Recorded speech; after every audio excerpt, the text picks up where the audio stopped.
और सर से आप खुल के बात करोगे, सब कुछ खुल के पूछोगे, ठीक है, जैसे मुझसे पूछते हो, okay.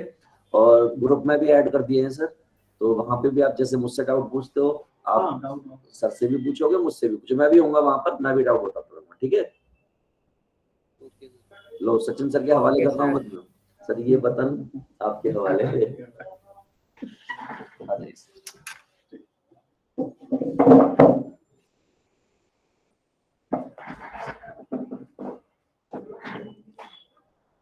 Hello students, good afternoon sir. Good afternoon sir. Good afternoon बेटा, कैसे हैं आप सभी?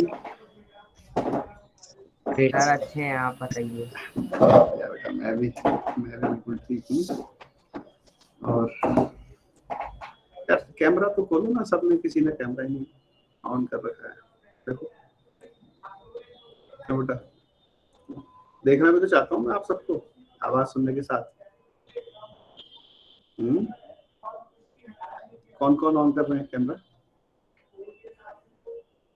कोई नहीं सर मेरे लैपटॉप का कैमरा थोड़ा बेकार सा है, मैं फिर भी ऑन करूंगा तो आपको धुंधला दिखाई देगा। अच्छा हाँ देवेश, सर, तो नहीं हो पाएगा। और चलो कोई नहीं, और कौन कौन पोजीशन में है? देवेश, ईशांत, मानसी, कृष्णा, विशेष, पुलकित, और भी बच्चे हैं। हेलो बेटा, hello Vishesh. Hello sir. Hello sir. बेटा, आफ्टरनून। आफ्टरनून बेटा। और कौन कौन है? विशेष ने कैमरा, सिद्धार्थ, पुलकित, मानसी।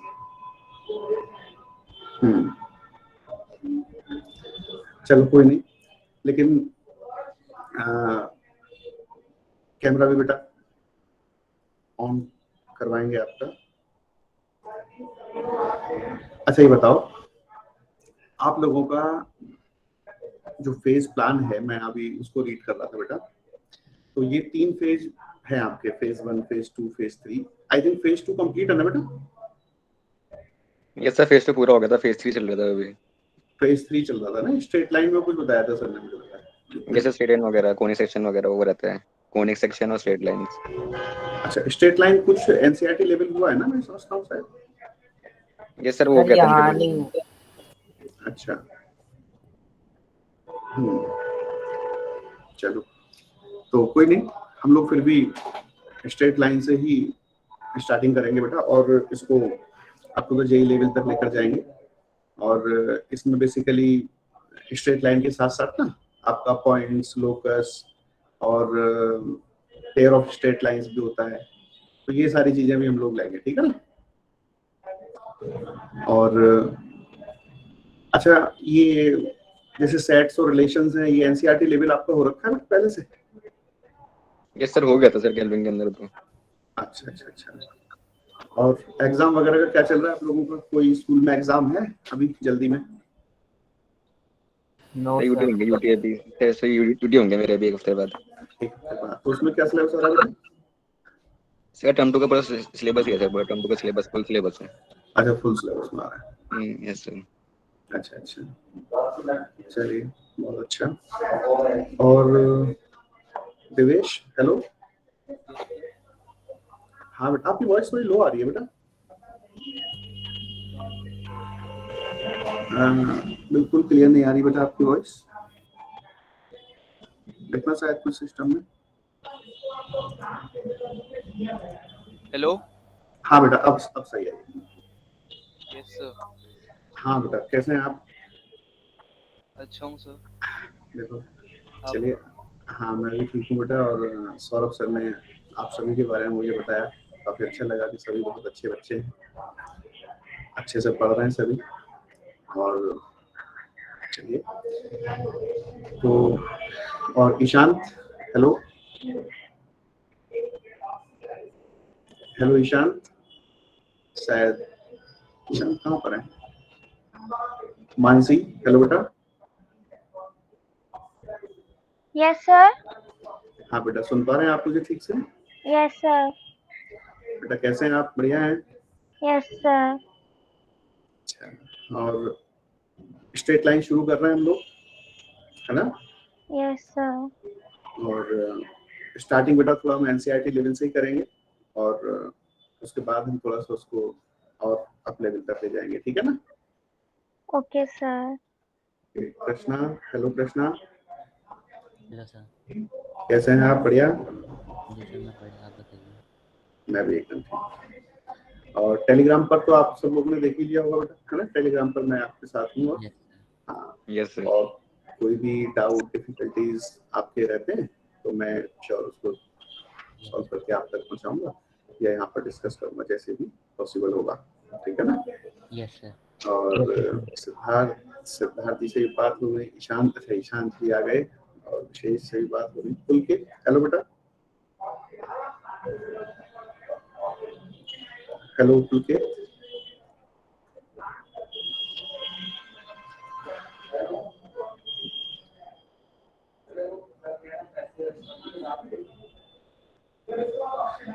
चलिए, शायद पुलकित अभी है नहीं उधर। Yes sir. अच्छा है सर एक्चुअली नेटवर्क इशू है आज मेरी साइड ना, वाईफाई में कुछ प्रॉब्लम हो गई है इसलिए। ओके, अच्छा, कोई नहीं, ठीक, मुझे लगा शायद है नहीं। तो देखिए बेटा, बढ़िया तरीके से हम लोग पढ़ेंगे, कोई परेशानी नहीं, और अच्छे से हमें मतलब मैथमेटिक्स को बहुत ऐसा नहीं कि भाई हम कोई हवा इसका बनाएं और फिर उसको पढ़ें, तो फिर वो ना समझ में नहीं आता एक्चुअली क्या है। यदि हम बहुत लाइट मोमेंट्स के साथ सब चीज़ों को पढ़ेंगे तो मुझे उम्मीद है कि सबको समझ में आएगा। हमें ऐसे ही करना चाहिए। और एक दिवांश भी है, देवांश से हमारी बात नहीं हुई अभी। देवांश,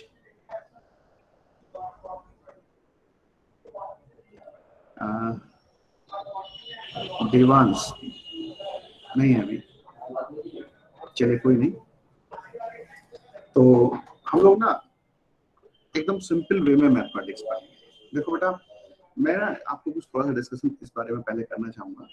जैसे हम लोग 2 ईयर प्रोग्राम में पढ़ रहे हैं, हम लोग एग्जाम जो देंगे वो 23 में देंगे। अब वो है क्या कि उस बीच हमें 11th का सिलेबस भी है, 12th का एनसीईआरटी भी है, उसके बाद हमें उन चैप्टर्स को अप टू जेई लेवल भी तैयार करना होता है। जेई के साथ साथ और भी कई सारे एंट्रेंस एग्जामिनेशन होते हैं, बिट्स है, मेंस है, वीआईटी है। तो कुछ कुछ सिलेबस में भी चेंज रहता है कई बार, जैसे कुछ चीजें एडवांस में पूछी जाती हैं तो दूसरों में नहीं है, दूसरों में है तो एडवांस में नहीं है। तो मैं कोशिश करूंगा कि आपके साथ सारी चीजें कवर करूं। फेज प्लान में जितना टाइम दिया हुआ है, हो सकता है कई बार उसमें थोड़ा सा इनसफिशिएंसी मेरे को रहे, लेकिन उसको भी हम लोग कवर करने की कोशिश करेंगे, या तो कोई एक्स्ट्रा हो या जैसे भी हम लोग क्लास मैनेज करेंगे। क्योंकि जब हम लोग सारी चीजें पढ़ेंगे तो कुछ एक्स्ट्रा टाइम भी उसमें लग सकता है। और 2 चीजें मैं बेटा आपको कहना चाहूंगा कि आपको कोई भी बात यदि समझ में ना आए तो उससे फ्रीली करो। देखो, अब जो आज का हमारा टाइम है उसमें सबसे पहले पढ़ाई से भी शुरुआत से पहले हमें एक अच्छी बॉन्डिंग होनी चाहिए। आप देखो, आपके अंदर यदि कुछ पूछने के लिए हेजिटेशन मेरे लिए, तो आप अपनी बात भी पूछ पाओगे। मेरे मन में रहेगा कि यार नहीं, बच्चे सोचेंगे मैं तो ज्यादा ही क्वेश्चन पूछ रहा हूँ, तो भी मैं अपने क्वेश्चंस नहीं पूछ पाऊंगा। फिर जो हम लेवल चाहते हैं, एक टीचर के मन में ये रहता है हमेशा कि उसके जो स्टूडेंट्स हैं वो बहुत अच्छे लेवल तक जाएं और अच्छे से अच्छा करें। देखो ठीक है, सब ये जो मनी मैटर्स है वो तो सभी के साथ है, इसीलिए सब काम भी करते हैं, लेकिन एक टीचर का जो रिवार्ड है, जिसे मैं कहूँगा कि भाई सचमुच उसका रिवार्ड मिला है पढ़ाने का, वो यही है कि जब बच्चे अच्छा करके आते हैं। क्या कहते हो इस बारे में, है कि नहीं है sir? Yes sir, you are right. बिल्कुल। तो मैं सभी से ये चाहूंगा कि बढ़िया से परफॉर्म करें। कोई भी आपको प्रॉब्लम आती है पढ़ाई के टाइम पर, डाउट्स के टाइम पर, वो मुझसे जरूर शेयर करें, है ना? बिल्कुल आप ये मान के चलें कि मेरे सामने बैठे हो, हम लोग बहुत अच्छे फ्रेंड्स हैं, ये मानना होगा, ठीक है? चलिए, तो बेटा हम लोग स्ट्रेट लाइन में थोड़ा शुरू करते हैं, बेसिक से ही, चाहे थोड़ा सा आपने पढ़ रखा है नो प्रॉब्लम, बट मैं बेटा जो शुरू करना चाहूंगा वो बिल्कुल एकदम स्टार्टिंग से शुरू करना चाहूंगा।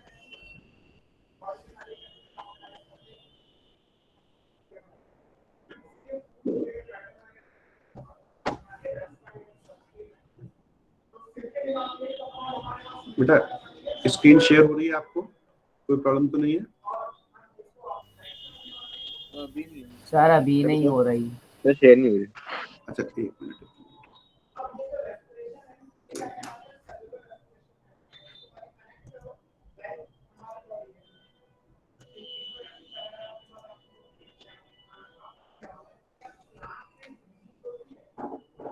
अब हो यस गई सर होगी बेटा? हाँ, मैं एक्चुअली ऐसा था वो सिस्टम तैयार किया था तो चलिए कोई नहीं। तो स्ट्रेट लाइन हम लोग, अच्छा एक बात और बताना चाहूंगा यार, देखो ना मेरी थोड़ी सी ना हैंड राइटिंग जरा समझ रहे होंगे आप, इतनी यस अच्छी सर। नहीं है। यस सर, कोई नहीं, हमारी भी ऐसी। अच्छा चलिए फिर तो जम जाएगी बात, लेकिन फिर भी ना मैंने ये, तुम जानते हो मैंने जो लिखा है ना बहुत साफ लिखा है, ये मेरी बहुत अच्छी वाली हैंड राइटिंग, लेकिन फिर भी मैं चाहूंगा कि ऐसी आपको मिले, ठीक है? Okay sir. हाँ ओके बेटा, सर। ओके बेटा, वेरी गुड। चलिए तो स्ट्रेट लाइन में हम लोग स्टार्टिंग करते हैं।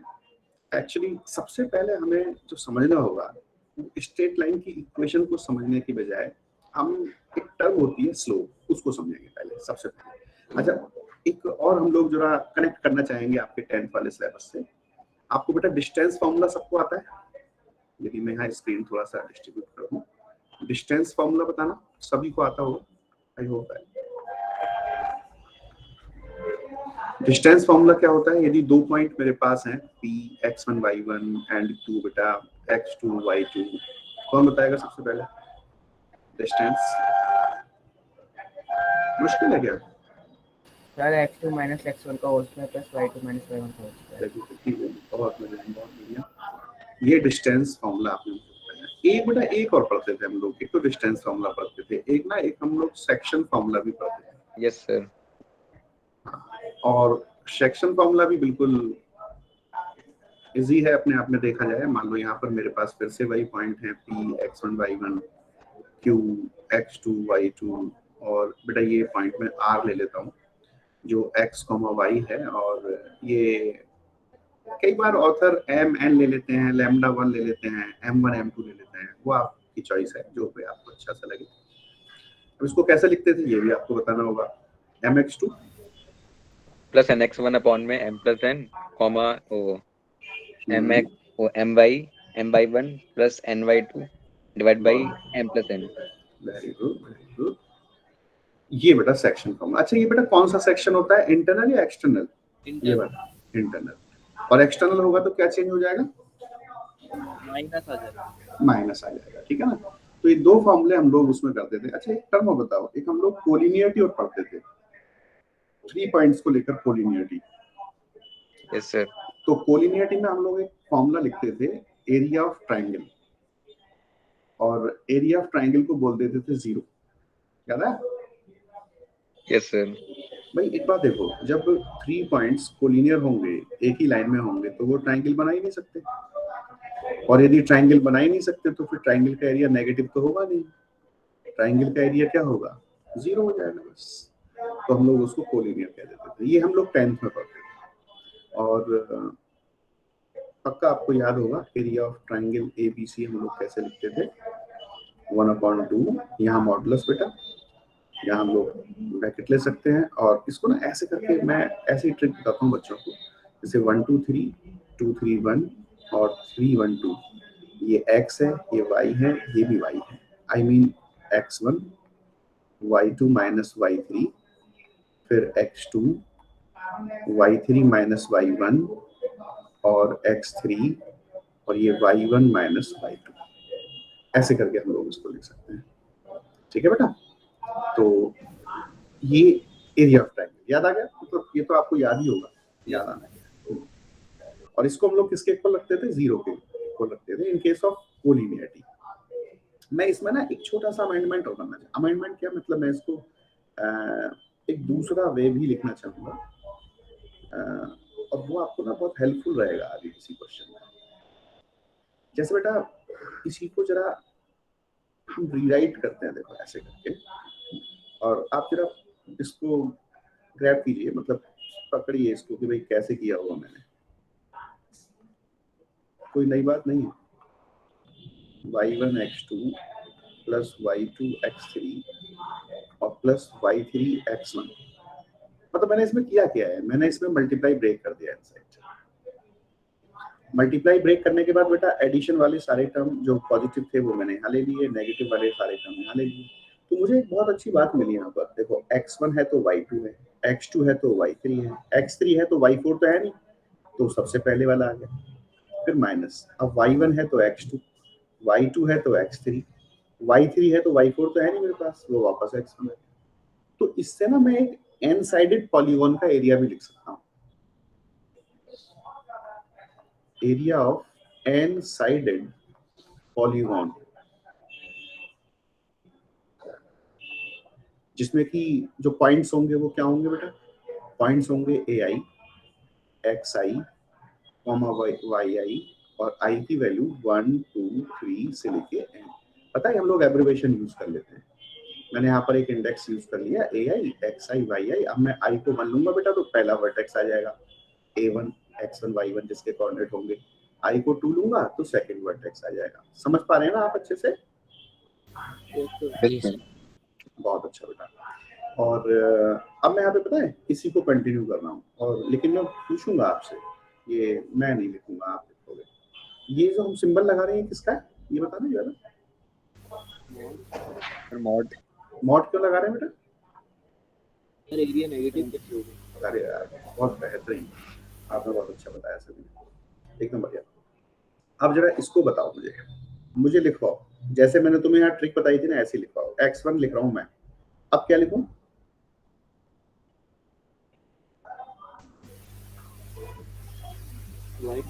y2 एकदम ठीक। अब x2 के साथ क्या लिखूं? y3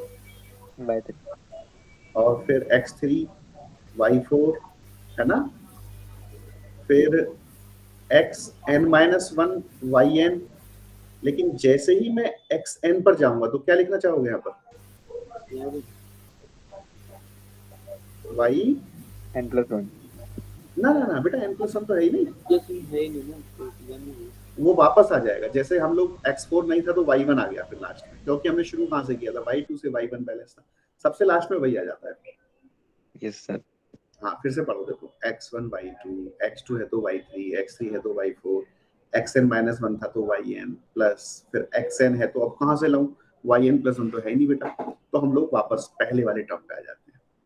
अच्छा अब यहाँ पे लिखवाओ माइनस, दूसरा वाला लिखवाओ, मैं y1 लिखूंगा, आप बताओ। x2 very good. y2 के साथ x3 x3, y3, x4, term बात बनती चली जा रही है। yn-1 तो xn, लेकिन यहाँ हम फंस गए, yn क्या लिखूं? x1 बहुत बढ़िया, ये सब ब्रैकेट के अंदर है और इसके बाहर ये मॉडुलस का साइन है। तो एक देखो इतना अच्छा सा फॉर्मूला हमारा जो हम जानते थे, इसको इस तरह से जानते थे, इसने हमें एक नई चीज दे दी। अब आगे से यदि कोई मुझसे पेंटागन का एरिया पूछे या हेक्सागन का पूछे या हेप्टागन का पूछे, मुझे उसको अलग अलग ट्रायंगल्स में बदलने की नीड नहीं है। अभी तक हम क्या करते थे कि भाई एक मान लो पेंटागन है तो उसके 3 ट्रायंगल बनाने पड़ते थे, वो सब सिस्टम खत्म। हम लोग अब एन साइडेड पॉलीगॉन सीधा तैयार करेंगे। अब उसमें वो एक 1 गो में मुझे आंसर मिलेगा। बताओ। Yes sir. तो मैं उम्मीद करता हूँ सभी बच्चों को ये फॉर्मूला अच्छे से समझ में आया होगा। ठीक है, तो अब मैं इस सीट को चेंज कर रहा हूँ और नेक्स्ट सीट पर मूव कर रहा हूँ बेटा। मूव करें? Yes sir. देखो किसी एक भी बच्चे को अभी थोड़ा रुकना हो तो मैं रुक सकता हूँ, नो प्रॉब्लम। बट ना बस मुझे तुम बार बार कह रहे होगे सर ज्यादा कुछ कह रहे हैं हमसे, पर मैं पता है ये बहुत चाहता हूँ कि आप सब बहुत अच्छा परफॉर्म करें। मैं अपने हर एक बच्चे से ये चाहता हूँ जो मेरे से पढ़ता है। मैं बेटा हाँ यार मैंने तुम्हें अपना तो इंट्रोडक्शन दिया ही, वैसे सर ने नाम मेरा बता ही दिया। मेरा नाम सचिन कुमार गुप्ता है और मैं डॉक्टरेट हूँ, PhD हूँ, और मैंने अपना टीचिंग कैरियर बहुत पहले बेटा, आपका शायद जन्म नहीं हुआ होगा, 2000 में शुरू किया था और 2000 से लेके 2005 तक मैंने अपना कोचिंग चलाया 2005 से। मैं नारायण IIT अकेडमी में रहा 2014 तक, 2014 से 15 तक फिर मैं फिरजी पंजाबी बाग सेंटर में रहा, और 15 से लेके 17 तक मैं आकाश में रहा मयूर विहार सेंटर पर, और 17 से लेके फिर 3 इयर्स के लिए 2020 तक मैं विद्या मंदिर में रहा हल्द्वानी सेंटर पर, जो यूके में उत्तराखंड में है। उसके बाद से मैं कैलविन के साथ एसोसिएटेड हूँ। तो ये मेरा बेटा इंट्रोडक्शन था आपके लिए, और सब बच्चों से तो खैर मैं धीरे धीरे इनके बारे में बात करते रहूँगा। लेकिन अब बताओ बेटा, ये फॉर्मूला सभी को क्लियर हो गया अच्छे से? अब मैं नेक्स्ट शीट पे मूव कर रहा हूँ। Yes sir. Very good. चलिए, हाँ अब हम ये तो खैर हो गया। बैकग्राउंड बहुत डार्क है। डार्क दिख रहा है, व्हाइट करें हम शीट? बताओ। ब्लैक कर लो सर, थोड़ा सा इफेक्ट हो रहा है। मतलब पेन को ब्लैक करें? नहीं बैकग्राउंड को। अच्छा, एक मिनट।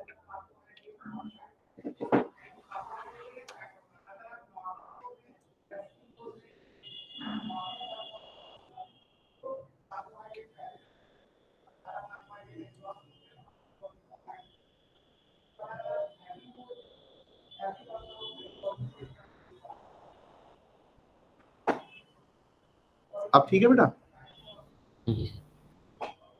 अब देखना, अब तो कॉम्प्लेक्शन सही आ रहा है। Yes sir.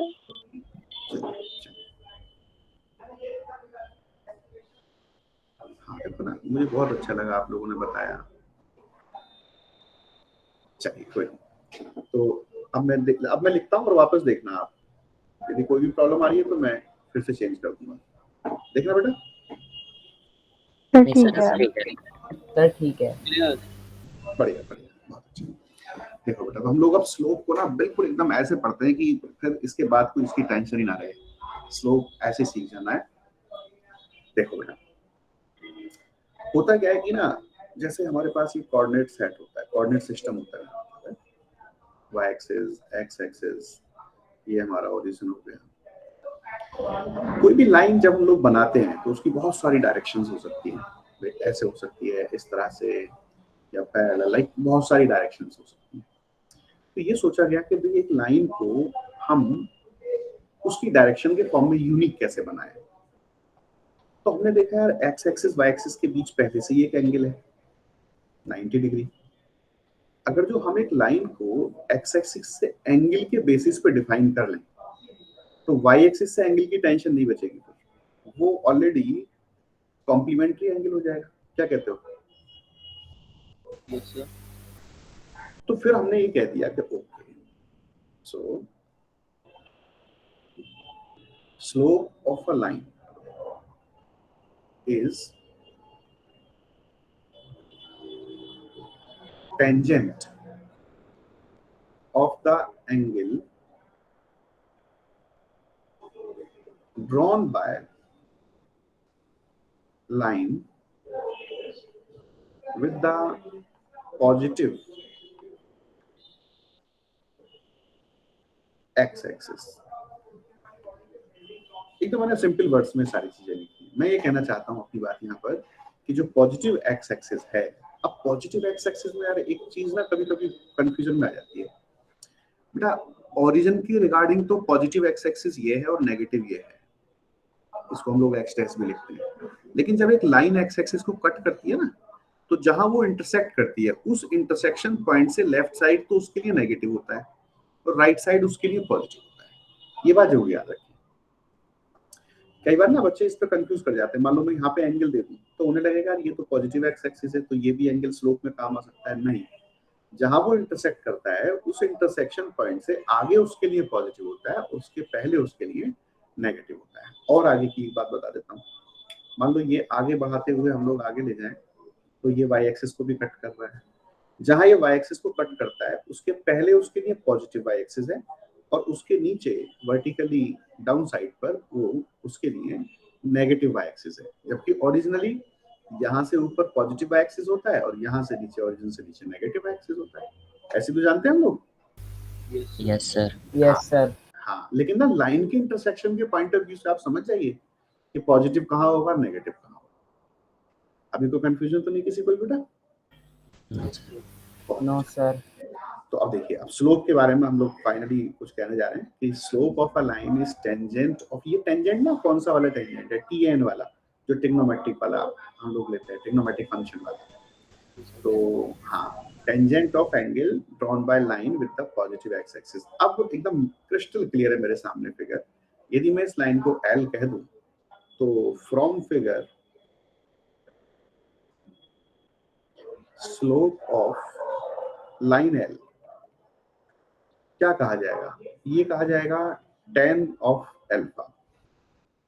अब बात आती है हम नोटेशन क्या दें इसको भाई? इसको नोटेशन देते हैं हम लोग n, यहाँ पर हम लोग लिख भी देते हैं, we usually denote the slope by n। तो ये हमारे लिए फॉर्मूला बन गया। अब ये फॉर्मूले की तरह से हमारे पास काम करेगा।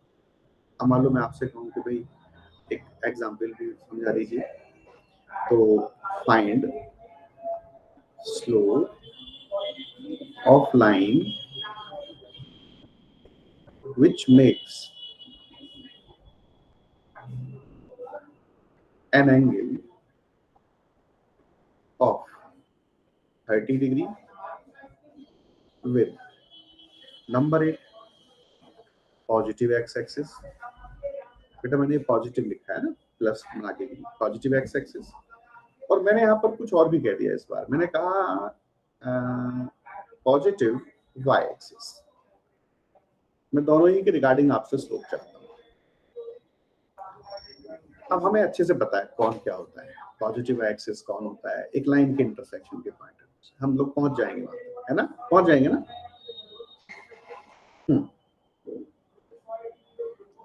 देखना बेटा, ये देखो जैसे एक लाइन है, अब 30 डिग्री का एंगल बनाते हैं।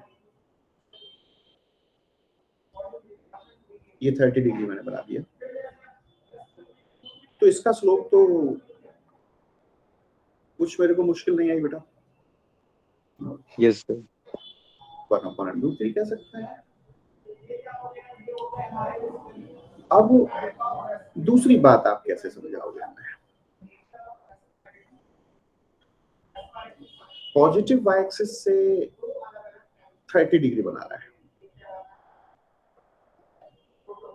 क्या कहें इसके लिए? पॉजिटिव वाई एक्सिस लाइन तो कैसे भी बन सकती है, ऐसे बन सकती है और इस तरह से भी बन सकती है। कौन सा एंगल कट कर रहा है वहां से, जो एंगल बनाएगा पॉजिटिव वाई एक्सिस की तरफ बनाएगा। अच्छा, मतलब मैं 1 मिनट बना के दिखाऊं, ऐसे बना लूं क्या? ऐसे? यस सर, बना सकते हैं।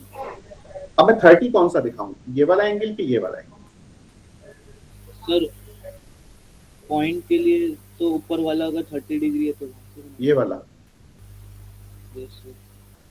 अब देखो यहाँ पर ना थोड़ा सा कंफ्यूजन सा हो गया। जैसे हम क्रिस्टल क्लियर थे कि जहां उसने कट किया उसके राइट वाला, मतलब उसके डाउन वाला एंगल। अब यहाँ इसने कट किया, अब एंगल तो यार 2 हो सकते हैं यहाँ पर, एक ये भी एंगल पॉसिबल है, अब ये भी एंगल। अब इसके बारे में थोड़ा सा एकदम मुझे बढ़िया से बताओ कि मैं कौन सा एंगल?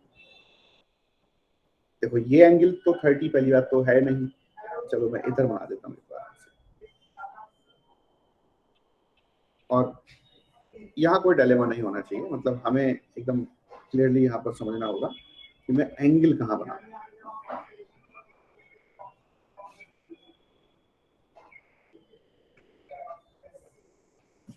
जैसे बेटा एक्स एक्सिस पे जहां एंगल कट करती है उसके राइट साइड में पॉजिटिव माना जाता है, ऐसे इसके भी जहां वो कट करती है उसके राइट साइड में पॉजिटिव माना जाता है। तो आप ना जब ये इस तरह का एंगल हो तो ये वाला एंगल 30 मानेंगे। मतलब यूं समझो जैसे आप फिगर को ना रोटेट कर लो 1 सेकंड के लिए ऐसे। सर एक्यूट दिखे। सर मैं यही सोच रहा था अगर हम उसे रोटेट कर ले एक्स एक्सिस को वाई एक्सिस मान लो, वाई एक्स एक्सिस मान ले, तो सर यही फिगर बनेगी। एकदम ठीक। हाँ, और दूसरा भी कुछ कहना चाह रहे थे सर? एक्यूट दिखे ना कि हाँ, एक्यूट, मैं आपकी बात सुन नहीं पाया। तो मतलब कि एंगल देखने में भी ना लगे कि ऑप्टिक। हाँ, सही बात है, सही बात है, सही बात है। तो अब ये 30 हो गया, लेकिन मुझे बेटा स्लोप डिसाइड करने के लिए कौन सा एंगल तक जाना होगा? मुझे इस वाले एंगल तक जाना होगा, समझ गए ना? Yes sir. Yes sir. अब तो मुझे पहुंचाओ वहां तक और बताओ मैं यहाँ पे कौन सा एंगल लिखूं? आप ही बताएंगे इस एंगल को। 120 वाला है सर, 120 120। एकदम ठीक, एकदम ठीक यार, बहुत बढ़िया भाई। 30 वर्टिकली ऑपोजिट, ये 90, ये 30 हो गया, ये 60 हो गया, लीनियर पेयर एक्सियम 120। इसका स्लोप लिखवाओ तो क्या लिखूं?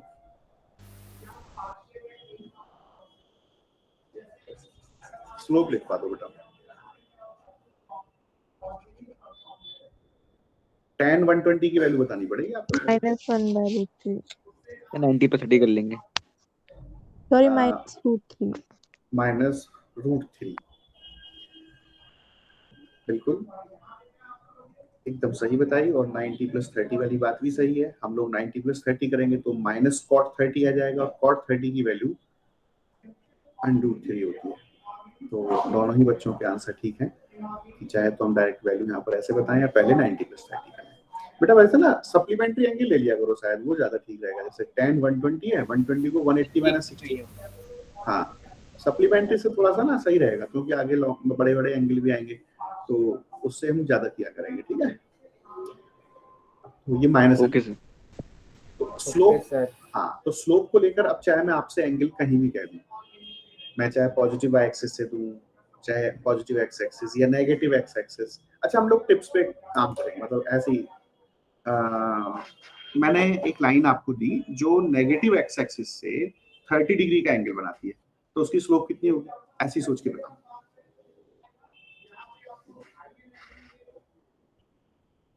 सर सेम ही आ जाएगी ना? क्यों बेटा? तो हमने तो नेगेटिव एक्स एक्सिस से कहा है। सर वो सिमेट्री बन जाएगा ना सर, सिमेट्रिकल शेप बन जाएगी सर, इसलिए शायद सेम स्लोप। भाई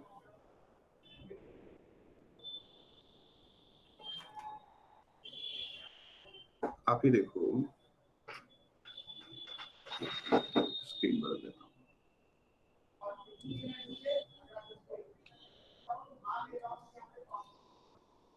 सर अगर हम एक लाइन नेगेटिव वाई एक्सिस से ले रहे हैं और सर अगर वो नेगेटिव एक्स एक्सिस से कटते हैं, तो सर जरूरी थोड़ी ना कि वही एंगल बने। वहाँ पे जो एक्स एक्सिस के जो राइट में बनेगा नेगेटिव है, वो भी तो सब पॉजिटिव एंगल ही होगा। बिल्कुल मान लेता हूँ, लेकिन मान लो मैंने ऐसे बनाया, जैसे इस तरह से या ऐसे, कहीं ना कहीं बनाओगे तो इसी तरह से बनाओगे। नेगेटिव, हाँ, अब नेगेटिव एक्स एक्सिस कौन सा मानोगे आप? 30 तो यही तो होगा ना, जहां से इंटरसेक्शन है वहां से उसके लेफ्ट साइड में नेगेटिव है। Yes sir. है ना? एक मिनट में फिर से बताता हूँ। तो अब कितना कहोगे फिर, स्लोप कितना कहोगे आप इसका?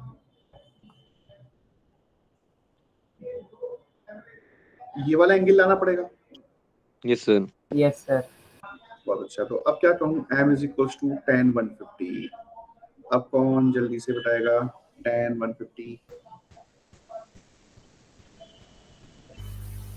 -√3। 1/√3। 1/√3 एकदम सही बात। सप्लीमेंट्री एंगल करोगे ज्यादा अच्छा है। मैं इसी को एंडोर्स कर रहा हूँ। देखो लगातार 180 - 30 कहूंगा आपसे, और क्योंकि पता है इसमें क्या होता है, रेशो चेंज नहीं होता, 10 से 10 ही आंसर आएगा और 30 आएगा। अब 180 माइनस का मैटर है, तो सेकंड क्वाड्रेंट क्या होता है, नेगेटिव होता है ना 10। Yes sir. तो ऐसे शायद ज्यादा अच्छा रहता है, उसमें कंफ्यूजन कम रहता है। चलिए, तो ये तो बहुत अच्छी बात है कि हम लोग अब स्लोप के बारे में आप कोई मुश्किल तो नहीं है आपके सामने, सब अच्छे से समझ गए? यस सर, क्लियर है। Yes sir. यस अच्छा, सर। अब बेटा हम लोग ना दो स्लोप और समझना चाहेंगे जरा। एक तो हम लोग line which is horizontal. Horizontal line हमारे लिए क्या है, हम लोग 10th में थोड़ा सा इसका डिस्क्रिप्शन पढ़ भी लेते हैं।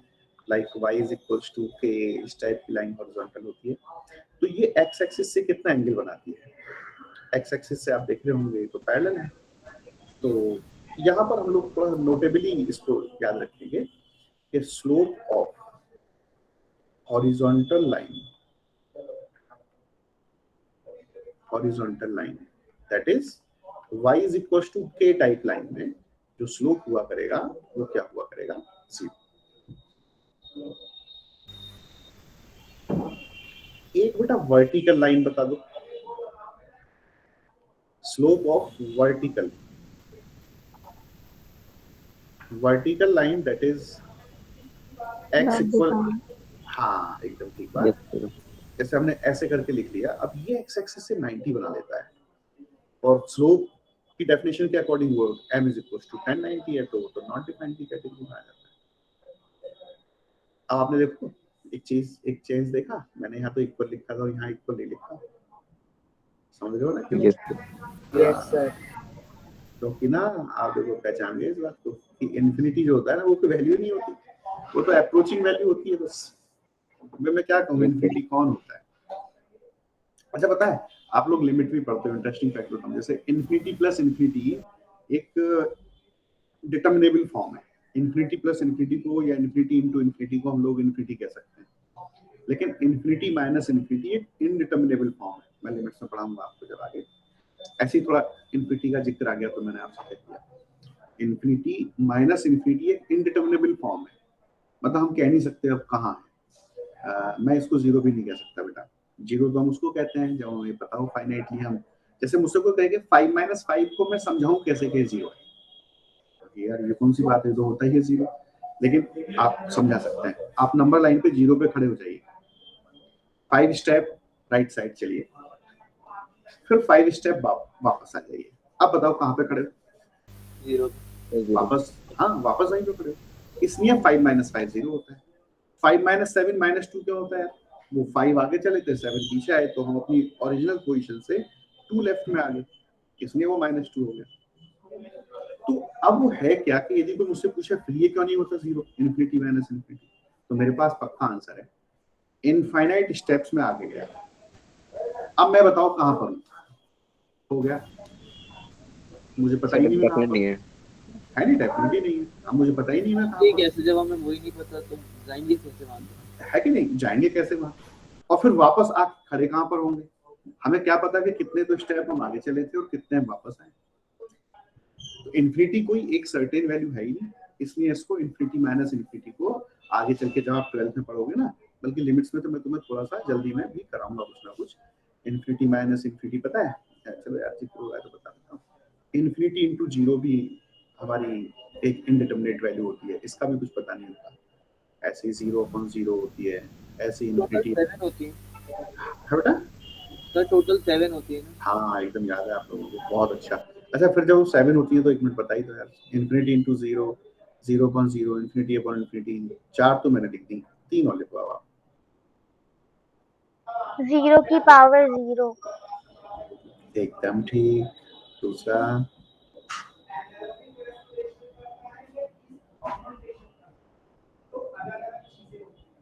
अभी तो और बची भाई,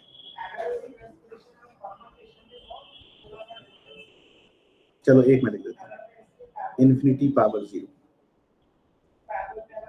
सर एक और रहेगी, एक और बस। सर 1/0। नहीं होगी बेटा, नहीं होगी, और सोचो। बहुत बढ़िया सर मुझे सोचते तो नहीं पता है। अब यही मैंने छोड़ी थी, और ये सबसे फेमस वाली है, पता है कौन सी है? ये है 1 पावर इन्फिनिटी, जो लगती नहीं यार, देखने में पता नहीं। अब कोई कहेगा हमसे भैया 1 की इंटू 5 बार करो 1 आता है, 10 बार करो 1 आता है, इनफाइनाइट टाइम्स करो तो 1 ही तो आएगा, फिर ये क्यों है यार, है ना? अब यहाँ फंस गए देखो हम लोग, एक मिनट यार, थोड़ा चेंज तो हो गया टॉपिक, लेकिन इंटरेस्टिंग सी बात आ गई है, सर बता ही देता हूँ। 1 की पावर इंफिनिटी सेम रहेगा इसी की तरह। 1 माइनस -1 की पावर इंफिनिटी सेम रहेगा इसी की तरह, उसको भी तो नहीं बता। हाँ, वो भी इंडिटरमिनेट रहेगा, बिल्कुल रहेगा, लेकिन हम उसको ना -1 की पावर को हम सेग्रीगेट नहीं करते। इससे हम लोग ये मान के चलते हैं कि हमने एक बेस लिया होगा इस तरह से 1 + x ओवर 1 + x, लाइक ऐसे करके एक्सपोनेंट में, और लिमिटिंग पोजीशंस ऐसे रहेंगी। मतलब ये जो 1 है ना, ये एग्जैक्टली 1 नहीं होता, ये एक अप्रोचिंग के थ्रू आता है। अब लिमिट एग्जैक्ट वैल्यू नहीं होती। हाँ, मतलब या तो 1 + x से आएगा या 1 माइनस से, या कुछ। देखो एक एग्जांपल और देता हूँ, जैसे मान लो मैं आपसे कहूँ कि 10x की होल पावर 1 और x - π/4, और मैं आपसे कह दूं कि लिमिट x टेंड्स टू π/4, तो ये वैल्यू है 1 पावर इंफिनिटी। आप देखो जरा, जब x π/4 को अप्रोच करेगा तो ये 1 को अप्रोच करेगा एट द सेम टाइम, और जब x π/4 को जाएगा तो π/4 - π/4 0, 1/0, ये होती है 1 पावर इंफिनिटी। अगर जो मैं आपसे ये कह दूंगा ना कि 1 की पावर x और limit x tends to infinity, तो ये x रुकेगा ही नहीं इस 1 पे, तो ये 1 हो जाएगा सीधे, इसका आंसर 1 हो जाएगा। ये इंडिटरमिनेट फॉर्म नहीं है, तो ये बड़ी इंपॉर्टेंट सी बात है। लेकिन थोड़ा टॉपिक चेंज हो गया, इंफिनिटी ने हमें कहाँ से कहाँ पहुंचा दिया है, भी खुद भी ऐसा ही है और हमें भी पहुंचा दिया। हम स्ट्रेट लाइन से निकल के और कहाँ पहुंच गए, इंफिनिटी पे ही पहुंच गए। कोई नहीं, तो ये चीज वैसे खैर फिर भी पूछूंगा जरूर, जैसी मेरी आदत है। समझ में आया? Yes sir. Yes sir. Yes sir. चलिए, तो slope of horizontal line y equal k उसका 0 होता है, slope of vertical line x equal h उसका इन्फिनिटी होता है। ये दो बात हम आगे से याद रखेंगे। चलिए, अब बात आती है नेक्स्ट सीट पर हम लोग जाना चाहेंगे। बेटा मूव कर जाएं? Yes sir. Yes sir. Oh यार, ये फिर से सीट आ गई, एक मिनट, इसको erase कर देता हूँ।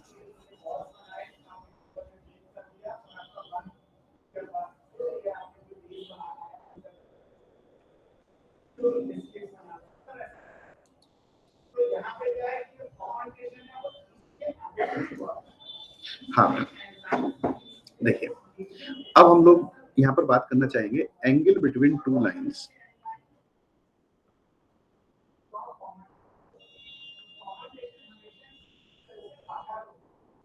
whose slopes are given.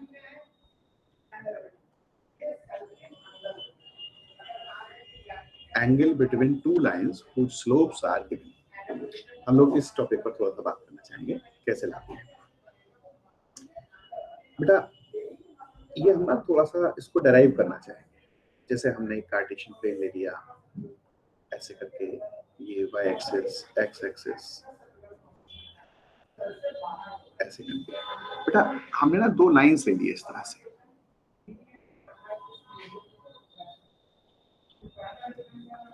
ये लाइन 1, ये लाइन 2, ये एंगल θ2 वर्टिकल नहीं है, ये θ1 मान लिया। अच्छा बताओ, स्लोप ऑफ फ्रॉम फिगर, यदि कोई मुझसे कहे तो फिगर के अकॉर्डिंग स्लोप ऑफ L1 कितना आएगा बेटा? Slope of L1 tan θ1। हाँ, इसको मैं M1 नाम दे रहा हूँ बेटा, और इसको बोल दिया मैंने tan θ1। इसी तरह से स्लोप ऑफ L2, और इसको मैंने M2 नाम दे दिया है, और ये हो गया मेरे पास tan θ। अब मेरे को चाहिए ये वाला एंगल। एंगल तो वैसे ये भी है, लेकिन एक काम करता हूँ, पहले मैं इस एंगल को ले आता हूँ, फिर उसका सप्लीमेंट्री हो जाएगा, क्योंकि लीनियर पेयर एग्जाम से। क्या कहते हो? Yes sir. Yes sir. हाँ, अब बेटा ये अल्फा है। अब ज्योमेट्री से देखा जाए तो मैं यहाँ पर क्या कह सकता हूँ, यूजिंग प्लेन ज्योमेट्री, ये जो फार वाइड हमारा एक्सटीरियर एंगल होता है वो इनर टू, यस सर, है ना? हाँ, इंटीरियर एंगल्स का सम होता है, हम जानते हैं। तो ठीक है, अरे वो हमारा रास्ता बन गया। अब अल्फा इज इक्वल्स टू मेरे पास आ चुका है θ1 minus θ2 minus θ1, taking tan of both the sides, taking tan of both of the sides.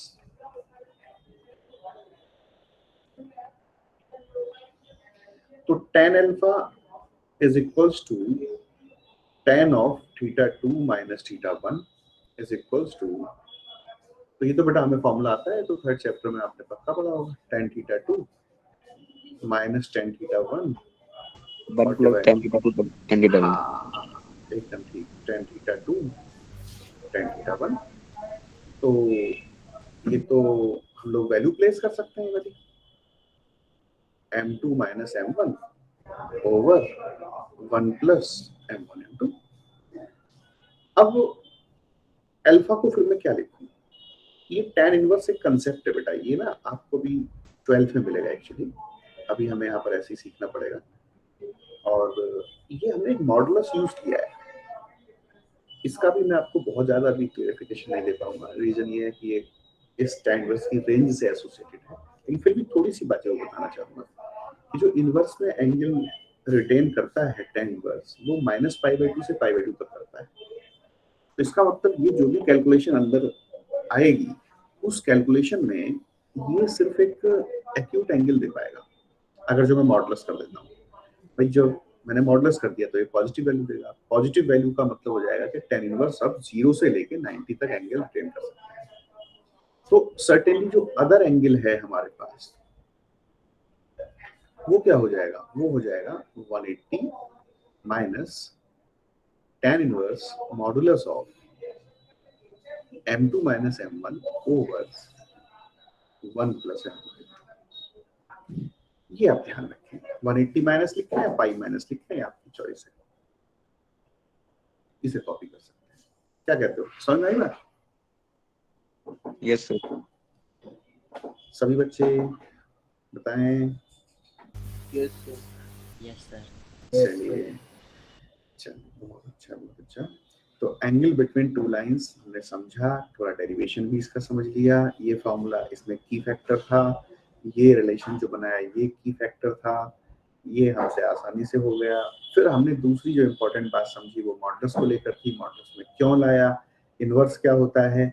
Inverse होता है जब हम लोग जैसे आपसे कहेंगे कि भाई tan π/4 40 डिग्री को 45 को कहते हैं, ये 1 होता है, तो हम लोग कह सकते हैं कि π/4 is equals to tan inverse 1। इनको ना इनवर्स सर्कुलर फंक्शन कहते हैं, ये आप ऐसे करके पढ़ सकते हो, ठीक है बेटा? जैसे sin π/6 है, sin π/6 हाफ होता है, तो π/6 इज इक्वल्स टू हम लोग क्या पढ़ा करेंगे? s कैसे? sin inverse. फिजिक्स में हाँ, आया फिजिक्स में आया नहीं? मतलब सर फिजिक्स में जब एंगल पता नहीं होता तो हम इनवर्स यूज करते हो, एकदम ठीक है। तो वो ना 12th में जो एनसीईआरटी में फर्स्ट चैप्टर में शायद सेकंड चैप्टर में पढ़ोगे आप। तो और मॉडुलस इसलिए लेते हैं बेटा क्योंकि यदि हम tan इनवर्स के अंदर एक पॉजिटिव वैल्यू रखते हैं तो उससे वो हमें 0 से 90 तक के एंगल देगा, और मुझे एक्चुअली वही चाहिए। फिलहाल मैं एक्यूट यदि फिगर से देखूं तो एक्यूट चाह रहा था, और वो सप्लीमेंट्री आ जाएगा, 180 में से सब्ट्रैक्ट कर लूंगा। मान लो मैं आपसे कहूं एक दो लाइंस हैं, उनमें से एक एंगल अल्फा है जबकि tan alpha is equals to 5, तो फाइंड अदर एंगल। तो हमें बिल्कुल भी कंफ्यूजन नहीं होना चाहिए। मेरा क्वेश्चन फिर से सुन लीजिए, मतलब थोड़ा रफली करा रहा हूँ। दो लाइंस हैं, उनके बीच में एक एंगल है अल्फा जिसमें tan of alpha is equals to 5, find other angle also. तो इसमें ना हम लोग कैसे लिखना चाहेंगे? अल्फा को लिखेंगे tan इनवर्स 5, फिर अदर एंगल क्या हो जाएगा बेटा? अदर एंगल हो जाएगा हमारा pi minus tan inverse 5। Agreed और नॉट? ऐसे, हाँ, मैं यहाँ पे थोड़ा सा चलो लिख ही देता हूँ। Alpha is angle between given two lines, ऐसे। तो मैं समझता हूँ बातें क्लियर हो रही होंगी। तो एंगल बिटवीन टू लाइंस हमें समझ में आ गया, स्लोप हमें समझ में आ गया। अब हम थोड़ा सा बेटा आगे बढ़ना चाहेंगे इसमें। अब हम लोग स्लोप का एप्लीकेशन क्या क्या कर सकते हैं, हमें कहाँ पर स्लोप काम आएगा वो थोड़ा सा देख लें। हम लोग ना बेटा कोलिनियरिटी को स्लोप से समझ सकते हैं।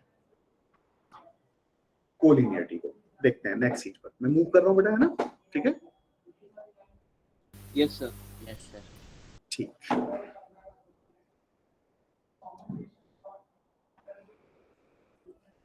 देखिए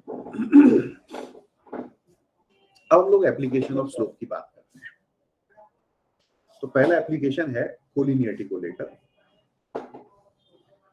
कि भाई कोलिनियरिटी ऑफ 3 पॉइंट्स हम लोग या 4 पॉइंट्स या 5 पॉइंट्स, भाई हम लोग ना क्योंकि हम कंपटीशन की भी तैयारी कर रहे हैं तो हमें ऐसा नहीं है कि भाई हमें सिर्फ एनसीईआरटी तक रहना है, तो चीजें हमें वाइडन फॉर्म में समझ में आनी चाहिए। जैसे मान लो मेरे पास, पहले मैं थोड़ा सा फिगर से समझा दूं, कोऑर्डिनेट ज्योमेट्री में जितना फिगर का यूज करोगे उतना बहुत अच्छा है। जैसे बेटा आप ही बताओ, ये ए पॉइंट है, ये बी पॉइंट है, ये सी है, ये डी है, ये ई है, ये एफ है, और भी बहुत सारे पॉइंट्स हो सकते हैं। ये सब कोलिनियर है, आप जो देख रहे होंगे फिगर में जो हम देख पा रहे हैं वो कोलिनियर है। डन कर रहे हैं इस बात को सभी? Yes sir. अच्छा, तो कोलिनियरिटी को दिखाने के ना देखो कितने सारे मेथड है। एक मेथड हम 10th में पढ़ के आए जो एरिया से रिलेटेड था। चलिए हम एबीसी की फिलहाल बात करते हैं। एबीसी का एरिया निकालते थे और बोल देते थे। लेकिन अगर जो मैं आपको 5 पॉइंट्स दूं और पूछूं कि ये कोलिनियर है तो हमें एरिया ऑफ पेंटागन का निकालना, तो जो मैंने आपको बड़ा वाला फॉर्मूला बताया था, और उससे आप एक साथ ही 5 पॉइंट्स को कोलिनियर प्रूव कर सकते हो। एक होता है डिस्टेंस वाला मेथड। जैसे हमारे पास 3 पॉइंट्स देती है बेटा ए बी सी और आपसे कहेंगे कि show that they are collinear using distance formula, तो मुझे 3 पेयर ऑफ डिस्टेंसेस लाने चाहिए। जैसे ए बी, बी सी और ए सी, ऐसे करके 3 पेयर ऑफ डिस्टेंसेस लाने चाहिए। उनमें से जो ग्रेटेस्ट डिस्टेंस है that should be sum of rest of 2। तो जो लॉन्गेस्ट डिस्टेंस है वो बाकी दो का सम होनी चाहिए, उससे भी कोलिनियरिटी दिखती है। एक एरिया हो गया, डिस्टेंस हो गया, एक हम लोग स्लोप से भी इसको शो कर सकते हैं। अच्छा एक बात देखो, 2 लाइन पैरेलल हैं, ऐसे करके बन गई। जैसे ये ए बी और ये हो गया सी डी, ये दोनों लाइन पैरेलल है। लेकिन यदि मैं एक ही पॉइंट से 2 लाइन स्टार्ट करूं और वो दोनों पैरेलल हों तो वो एक दूसरे के कोइंसिडेंट ही तो होंगी, है कि नहीं भाई? मतलब I am left only with one choice कि if 2 straight lines starting from a common point and are parallel तो भाई फिर तो वो certainly coincident होंगी, कोलिनियर हो जाएंगे। क्या कहते हो? Yes sir. अच्छा एक बात हम और बताना भूल गए। अल्फा इज इक्वल्स टू जो हमने अभी इससे पिछले सीट पर पढ़ा था, उसमें बेटा ये बताओ जरा कि पहली कंडीशन में अगर जो m1 और m2 बराबर हो जाए तो इससे अल्फा कितना हो जाएगा? 0। अब यदि 0, हाँ ये 0 हो गया बेटा तो एंगल 0 हो जाएगा। अब ये बताओ कि बिटवीन पैरेलल लाइंस एंगल कितना होता है? 0 ही तो होता है। तो इससे हमें एक कंडीशन एक्सट्रैक्ट होती है कि लाइंस बी पैरेलल, ये हम सिंबल बना सकते हैं। दूसरा, यदि m1 m2 का प्रोडक्ट -1 हो जाए बेटा,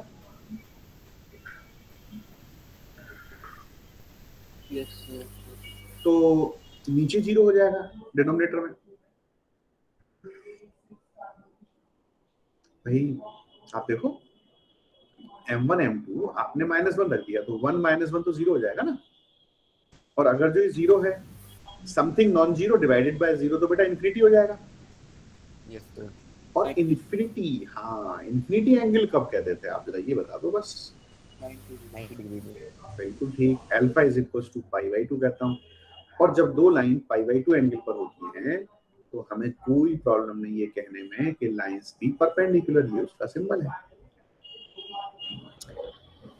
अब बात आती है, वापस हम लोग इस पॉइंट पर लौटते हैं। अब मैं यहाँ पे लिखता हूँ एक बात आपके लिए, if MAB that is slope of AB is equals to MAC, slope of AC, then it indicates, yeah, it gives a condition A, B and C would be collinear। क्या कहते हो बेटा?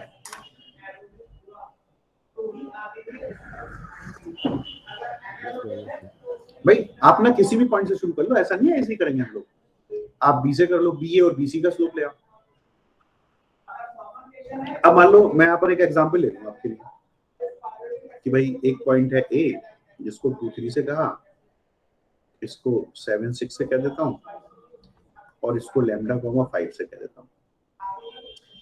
Late A B and C be collinear, find lambda. तो मुझे कोई problem नहीं है इस बात को कहने में, M A B is equals to M B सी।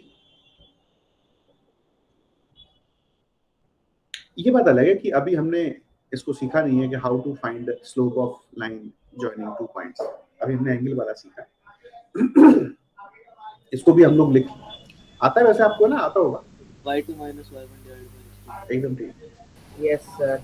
हाँ बेटा, आज आप वही पढ़ रहे हैं जो आपको ऑलरेडी आता है, मैं ये बताना चाहूंगा। तो स्लोप ऑफ ए बी आपने बताया अभी अभी y2 minus y1 over x2 minus x1। तो एम ए बी लिखवा दो आप जरा मुझे। तो 6 minus 3 7 minus 2 B C 5 minus 6 और लैम्डा माइनस 7। और इसको हम लोग आगे अब कर सकते हैं 3 over 5 minus 1 over lambda minus 7, cross multiply कर लीजिए, is equals to minus 5 3 lambda minus 5 plus 21 16। तो लैम्डा इज इक्वल्स टू 16/3। यदि हम लैम्डा की वैल्यू को 16/3 असाइन कर दें तो ये तीनों पॉइंट्स कैसे हो जाएंगे? बोलिए। Yes sir. तो सिंपल क्वेश्चन हम लोग इससे कर सकते हैं।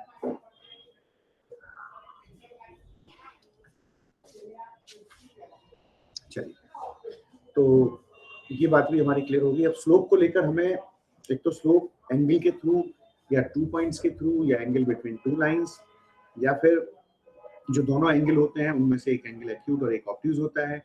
कब तक? Unless they are not perpendicular, जब तक वो परपेंडिकुलर ना हो, नहीं तो एक एक्यूट रहेगा और एक ऑब्ट्यूज रहेगा। हम लोग जो इस फॉर्मूले से लाते हैं alpha is equal to tan inverse जो लिखा है आपके सामने, उससे एक्यूट लाते हैं क्योंकि वहां मैंने मॉडुलस यूज किया हुआ है। दूसरा एंगल लाना है तो सप्लीमेंट्री एंगल लाना होगा जिसे हम लोग पाई से सब्ट्रैक्ट करेंगे। ये 2 कंडीशन आपने लिखी बेटा। और फाइनली एक कोलिनियरिटी को लेकर हमने एप्लीकेशन पढ़ा। यहाँ तक की बातें समझ में आती हैं अभी तक? Yes sir. Yes sir. Yes sir. बहुत अच्छा बेटा। किसी एक को भी प्रॉब्लम है तो मुझे जरूर बताएंगे। चलिए, अब हम थोड़ा सा पहले मैं जरा आपका ये देखूं भाई एनसीईआरटी में कोई और अच्छा ऐसा क्वेश्चन तो नहीं है जो मुझे बताना चाहिए। अच्छा ये बताओ, एनसीईआरटी की फर्स्ट एक्सरसाइज सेकंड ये सब किया हुआ है ना आपने? Yes sir. Yes sir. चलिए, बहुत अच्छी बात है। हॉरिजॉन्टल वर्टिकल लाइंस भी की हुई हैं। नेक्स्ट शीट पर मूव करते हैं।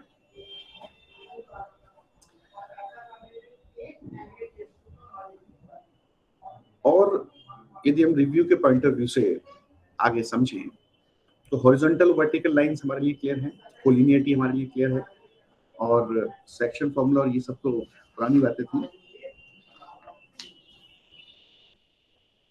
बेटा हम लोग जरा फॉर्म्स भी एक बार रिवाइज कर लें। फॉर्म्स ऑफ स्ट्रेट लाइन, जैसे एक आपने पढ़ा होगा जनरल फॉर्म,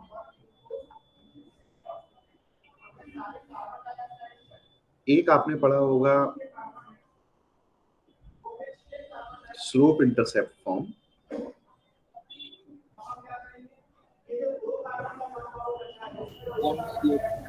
हाँ फॉर्म्स पढ़े होंगे ना आपने सारे? Yes sir. एक हम लोग पढ़ते हैं 2 पॉइंट्स फॉर्म। ओ यार मुझे इस बार ना ब्लैक करना याद नहीं रहा, थोड़ा इस बार ऐसे कर लो फिर ये चला जाएगा नहीं तो। 2 पॉइंट्स फॉर्म। एक बेटा एक होता है, और बताओ जरा कौन कौन से होते हैं? स्लोप पॉइंट भी होता है,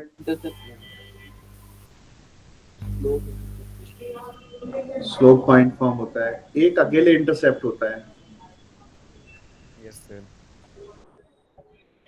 एक नॉर्मल होता है बेटा, normal. Yes sir, normal form. एक और बचा है अभी, वैसे तो और भी एक ये पढ़ा है बेटा आपने parametric form? No sir. No sir. No sir. अभी सीबीएसई लेवल 2 ये वाला वो सर पढ़ा नहीं है ये तो इसमें कोई नहीं मैं पढ़ाता हूँ। पैरामीट्रिक जनरल हो गया, slope intercept, 2 point form, slope point form, normal, intercept form, parametric form, ये सारे फॉर्म्स हैं। जनरल फॉर्म की इक्वेशन इस सीट को पूरा करते हैं। ax plus by plus c is equals to 0। इसमें कुछ कुछ कंडीशन आप बनाकर रखिए अपने साथ।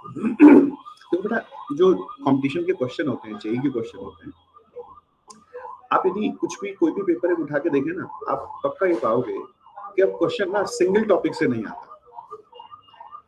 वो क्या करेगा, जनरल इक्वेशन पे आपको बढ़िया सा क्वेश्चन बना के दे देंगे। कैसे? x minus sine theta of कुछ भी, sine of theta minus pi by 4 like ऐसे करके प्लस समथिंग, और कह देंगे let line is parallel to y axis, find the general value of theta. अब लो यार, हम तो बात कर रहे थे स्ट्रेट लाइन की, ये थीटा कहाँ से आ गया, है नहीं? तो ये सारी कंडीशन ना हमें बेसिक लेवल पे तैयार होनी चाहिए। जैसे जनरल फॉर्म है तो मुझे सबसे पहले इसका स्लोप आना चाहिए। इसका स्लोप जो होता है बेटा वो माइनस a अपॉन b होता है। मैं बहुत टाइम इसमें नहीं लूंगा आपका, क्योंकि ये सब मुझे बता रहे थे सौरभ सर कि मैंने ऑलमोस्ट करा दी है सारी चीजें। मैं बस, लेकिन फिर भी मैं जरा अपने तरीके से थोड़ा सा चीजें आपके साथ रिव्यू करना चाहता हूँ और कुछ नहीं। बाकी तो हम सीधे कॉम्पिटिटिव पर जा सकते थे, लेकिन फिर भी अब कम से कम मैं भी अपने साथ रिवाइज कराऊंगा आपको ना, तो मुझे याद रहेगा कि मैंने भी कराया। स्लोप से कोई प्रॉब्लम तो नहीं, किसी को भी समझ में आता है? Minus a upon. Yes sir. अच्छा, दूसरी बात बताओ बेटा, अगर जो मैं ये कह दूं आपसे c is equals to 0, तो क्या एक्सट्रैक्ट करते हैं आप इससे? Line passes through origin। Sorry, line passes through origin। भाई आप खुद देखो, ये एक लीनियर कॉम्बिनेशन है। लीनियर कॉम्बिनेशन बोलते हैं बेटा हम स्ट्रेट लाइन को। स्ट्रेट लाइन को हम कहेंगे कि linear combination of points which are in straight position, straight line position. तो ये लाइन पास करेगा ओरिजिन से, यदि मैं सी को हटा दूं। और एक तीसरा कंडीशन भी आपको यहाँ पर नोट करना चाहिए, यदि b 0 हो जाएगा तो बेटा क्या होगा, line is parallel to y axis. बहुत अच्छा। Fourth, a is equals to 0, line is parallel to x axis। और ये खुद क्या होता है, लीनियर कॉम्बिनेशन। कोई हमसे पूछे कि कौन है लीनियर कॉम्बिनेशन, और इसमें कितने पैरामीटर है बेटा, कितने पैरामीटर? पैरामीटर उन्हें कहते हैं जो आर्बिट्रेरी कांस्टेंट होते हैं। एक बात पूछना चाहूंगा यार, थोड़ा सा बीच बीच में ना मेरे पास ये बहुत सारी बातें आ जाती है पूछने के लिए। जैसे ये x y z वगैरह वगैरह हम पढ़ते हैं, इसको हमने कह दिया वेरिएबल। फिर जैसे हमने 1 5 7 ये पढ़ा, ये हम लोग कह देते हैं कांस्टेंट। एक टर्म होती है आर्बिट्रेरी कांस्टेंट। अब हम आर्बिट्रेरी भी कह रहे हैं, कांस्टेंट भी कह रहे हैं, या इनको हम लोग एक और नाम से जानते हैं, पैरामीटर। ये कौन से होते हैं बेटा?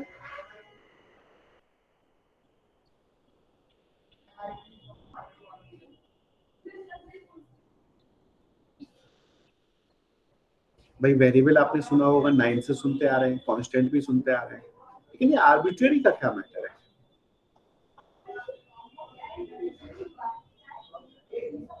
बताएंगे? जिनका सर फिक्स नो वैल्यू, जिनका फिक्स वैल्यू नो, मतलब वो कांस्टेंट होने के बाद भी वेरिएबल होते हैं। जैसे मतलब वेरी कर रहा हूँ। हाँ, कांस्टेंट भी होते हैं और वेरी भी कर रहे होते हैं, है ना? जैसे मान लो स्ट्रेट लाइन ही है आपके पास, ax plus by plus c equals 0। अब मैं a और b को क्या लिख सकता हूँ? मान लो x plus 5y plus 7 is equals to 0। अब ये कांस्टेंट कहाँ रही? अगर जो मैं इसको दूसरी लाइन लिखूंगा तो मैं लिखूंगा 5x minus 9y plus 100 equal, ऐसे करके कुछ लिख सकता हूँ। तो ये कांस्टेंट होने के बाद भी वेरिएबल है। फिर कहोगे जी कांस्टेंट पक्का कौन से होते हैं? या तो न्यूमेरिकल वैल्यू, या फिर जो स्टैंडर्ड कांस्टेंट, जैसे फिजिक्स में आप प्लांक कांस्टेंट पढ़ते हो, गैस कांस्टेंट पढ़ते हो, केमिस्ट्री में, है ना, ग्रेविटेशनल के लिए आप पढ़ते हो जी, स्मॉल जी की वैल्यू पढ़ते हो, ये सब कांस्टेंट बोली जाती है। तो अब आपको तीनों में डिस्टिंग्विश क्लियर है बेटा? वेरिएबल कांस्टेंट पहले से क्लियर थे, आर्बिट्रेरी भी मैंने आपको क्लियर कराने की कोशिश की है। कि जो कांस्टेंट होने के बाद भी डिफरेंट डिफरेंट वैल्यूज ले सकते हैं। डन बेटा? Yes sir. अच्छा लेकिन हाँ, लेकिन अब मुझे ना इसमें आप बताओ कितने कितने आर्बिट्रेरी देख पा रहे हो आप? 3 A B C 3 arbitrary constant है, लेकिन मैं इनको 2 में कन्वर्ट कर सकता हूँ। कैसे? एक आर्बिट्रेरी कांस्टेंट जब दूसरे आर्बिट्रेरी कांस्टेंट से या तो मल्टीप्लाई करे, बहुत ध्यान से देखो, सारी बातें लिखाई नहीं जा सकती, इसलिए हम बहुत ध्यान से भी सुनेंगे, तो वो भी हमारी मेमोरी को और हमारी नॉलेज को बढ़ाएगा। जब 2 arbitrary constants, मतलब if 2 and more arbitrary constants comes in direct multiplication, direct division, direct addition, subtraction, then they form a unique arbitrary constant. I mean, the multiplication of 2 can be replaced by another one. Understanding? Yes sir. अब जैसे मान लो ax plus by plus c is equals to 0 है, मैं मान लो c का division कर दूं यहाँ पर, तो ये a upon c, b upon c और वहां c की जगह 1 रह जाएगा, तो a upon c को माने k1 से रिप्लेस कर दिया, b upon c को k2 से रिप्लेस कर दिया। तो कोई यदि मुझे इसमें पूछे कि भाई इसमें कितने दिख रहे हैं आर्बिट्रेरी कांस्टेंट, तो आप कहोगे जी 3 दिख रहे हैं। फिर मेरा दूसरा क्वेश्चन है, भाई आर्बिट्रेरी कांस्टेंट यूनिक कितने हैं इसमें? यूनिक, अब यूनिक वाली बात पर हम यार फंस गए, क्योंकि ना जब 12th में आप आओगे डिफरेंशियल इक्वेशन पढ़ोगे तो वहां एक टर्म आएगी बार बार आपके सामने, यूनिक आर्बिट्रेरी कोएफिशिएंट्स, वहां पर ये आपकी नॉलेज काम आएगी। तो फिर आप क्या करोगे, भैया यूनिक 2 नहीं 3 नहीं है। क्यों नहीं है? मैं ना एक को कम कर सकता हूँ, मैं ए का डिवीजन कर दूं तो भी ये 2, सी का कर दूं, बी का कर दूं, एक ही बात है। तो अब मुझे फाइनल आंसर बता दो भाई, दिख कितने रहे हैं? 3, लेकिन ये यूनिक आर्बिट्रेरी कांस्टेंट कितने होते हैं? सर 2। बहुत अच्छा, यूनिक आर्बिट्रेरी 2 होते हैं। अब कहोगे जी हमें कहीं और भी दिखाओ, ये 2 कैसे, 3 के 2 कैसे बन गए? 1 मिनट अभी दिखाता हूँ। मैं अब चौथी फॉर्म में आ गया। देखो ये फर्स्ट है मेरे पास, ये सेकंड है, मैं सेकंड और थर्ड को 1 मिनट छोड़ के चलाया, ये फोर्थ है, ये फिफ्थ है, ये सिक्स्थ है और ये सेवेंथ है। भैया मैं ना स्लोप पॉइंट फॉर्म में आ गया। नहीं मैं सेकंड में चलता हूँ, सॉरी सेकंड में चलता हूँ, स्लोप इंटरसेप्ट। एक बात बताओ, ये वाली इक्वेशन आपने पढ़ी होगी पक्का, y equal mx plus c, और एक इसी में होती है y इक्वल्स टू, बोलते रहो बोलो, पूरी करवाओ इक्वेशन, x माइनस एक ही लेटर रह गया बस लिखने के लिए, sir d। y is equals to mx plus c। यहाँ कॉमनली m क्या है? स्लोप है, दोनों के लिए यूज कर लिया। मुझे ना जगह बचाने का बड़ा शौक है, कोई दिक्कत हो जाए तो मुझे बता देना भाई, थोड़ा सा मैं ना ऐसे लिख देता हूँ। c हो गया इंटरसेप्ट एट, अच्छा मुझे ये ऐसे बचाने का पता है क्यों है? इसमें भी एक मैसेज छिपा है बेटा। जब आप ना अपना एग्जाम लिखोगे जेई का, तो वहां भी ना जगह बचाने की सोचना हमेशा। पता है 2 ही चीजें इंपॉर्टेंट होती हैं उस एग्जाम में, हम अपना एक तो टाइम बचाएं सॉल्यूशन करने में, और एक स्पेस बचाएं। जितना स्पेस बचा लोगे, जितना टाइम बचा लोगे, उतना अच्छा। स्पेस बचाने से मेरा क्या मतलब है? छोटा छोटा थोड़ी जगह में कर लोगे, क्वेश्चन जल्दी हो जाएगा। फैला के लिखोगे, वापस नजर मारनी पड़ेगी, आप आधे पेज से आगे फिर वापस ऊपर देखना पड़ा, टाइम जाता है। आप कहोगे ये तो बड़ा अलग लॉजिक है भाई, लेकिन ये काम का है, मैं आपको सही बता रहा हूँ। इंटरसेप्ट एट वाई एक्सिस, और यहाँ डी किस पे था? सर एक्स एक्सिस पे। बहुत बढ़िया, इंटरसेप्ट एट एक्स एक्सिस। अब जरा मुझे यहाँ पैरामीटर बताना भैया, ये भी तो एक लाइन है, ये भी एक लाइन है, यहाँ कितने पैरामीटर दिख रहे हैं? देखो साफ साफ 2 है ना सर 2। हाँ ये बात 2 पॉइंट फॉर्म में तो एक भी नहीं दिखता, y minus y1, y2 minus y1 over x2 minus x1, x minus x1। कौन से पॉइंट है? ये x1 y1 है और ये x2 y2 है। अच्छा बेटा एक बात बताओ, इस मतलब यहाँ तो 2 आर्बिट्रेरी कांस्टेंट थे, पैरामीटर थे, यहाँ एक भी नहीं है, तो इन दोनों में कोई बेसिक डिफरेंस है क्या सेकंड में और थर्ड में? यार मैं दोबारा से पूछता हूँ अपना क्वेश्चन, इधर देखो, क्योंकि ना इसमें आपको अनकंफर्टेबल होगा। अच्छा बात बताओ बेटा, y is equal to x plus 1 एक लाइन है और y is equal to x plus k एक लाइन है, इसमें डिफरेंस बताओ। अच्छा क्या है?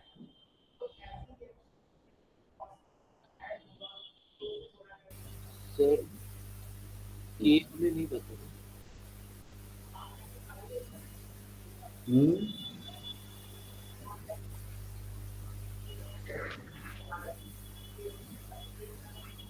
बताओ बेटा, दिवेश क्या बता रहे थे आप, बताइए। सर इसमें तो पता है कि जो y होगा वो x का एक ज्यादा होगा, बट x में इसमें y इसमें थोड़ी पता है क्योंकि हमें नहीं पता है। लेकिन अब मैं उसको समझूं कैसे, मतलब अब ठीक है वो अननोन है वो नोन है, ये बात तो एकदम प्राइमरी लेवल पर क्लियर होगी क्योंकि वो वन फिक्स दिख रहा है और वो k है, लेकिन और भी कुछ बताओ थोड़ा सा, और कोई बेटा, और सभी बच्चे इस बात पर ट्राई करो कि इन दोनों में और क्या डिफरेंस हो सकता है। ये बात बिल्कुल सही है कि एक अननोन थिंग है और एक नोन थिंग है जो एकदम प्राइमरी लेवल पर दिख रही थी।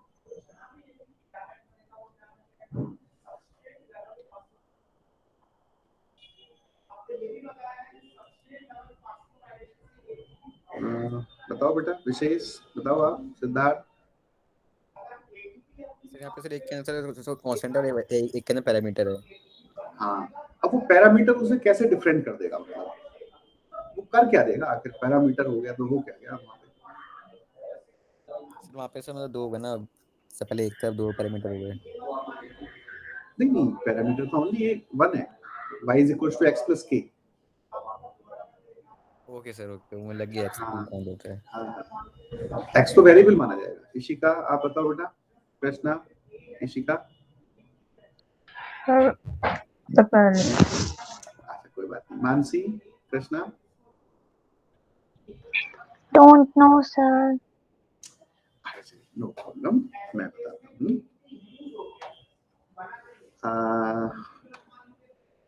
देखो बेटा, अब मैं आपसे कहता हूँ y इक्वल x प्लस 1 को स्केच करो।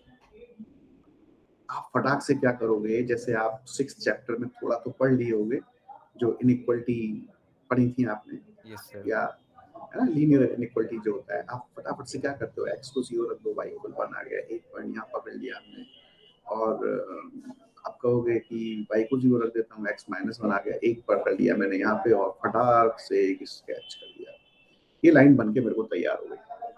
लेकिन y को x प्लस के कहाँ बनाऊंगे, अगर जो मैं x को 0 रखता हूँ तो y k आ जाएगा, मैं k को कहाँ टांगूं, यहाँ पे मुझे तो k पता ही नहीं है, k तो पैरामीटर है।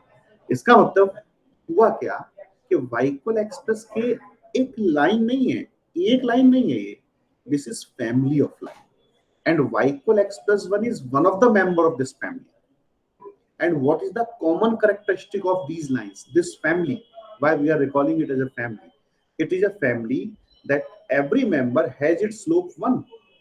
If I see it clearly, mx, so if I compare it with mx, the m is 1, so that's why I'm recalling it a family. So y equal x plus k is not a single line, it is lines, they are lines, I mean. So मैं y equal x plus k, I mean presence of parameter makes an equation of the family of lines, not of a single line. And when everything is known, this is single line.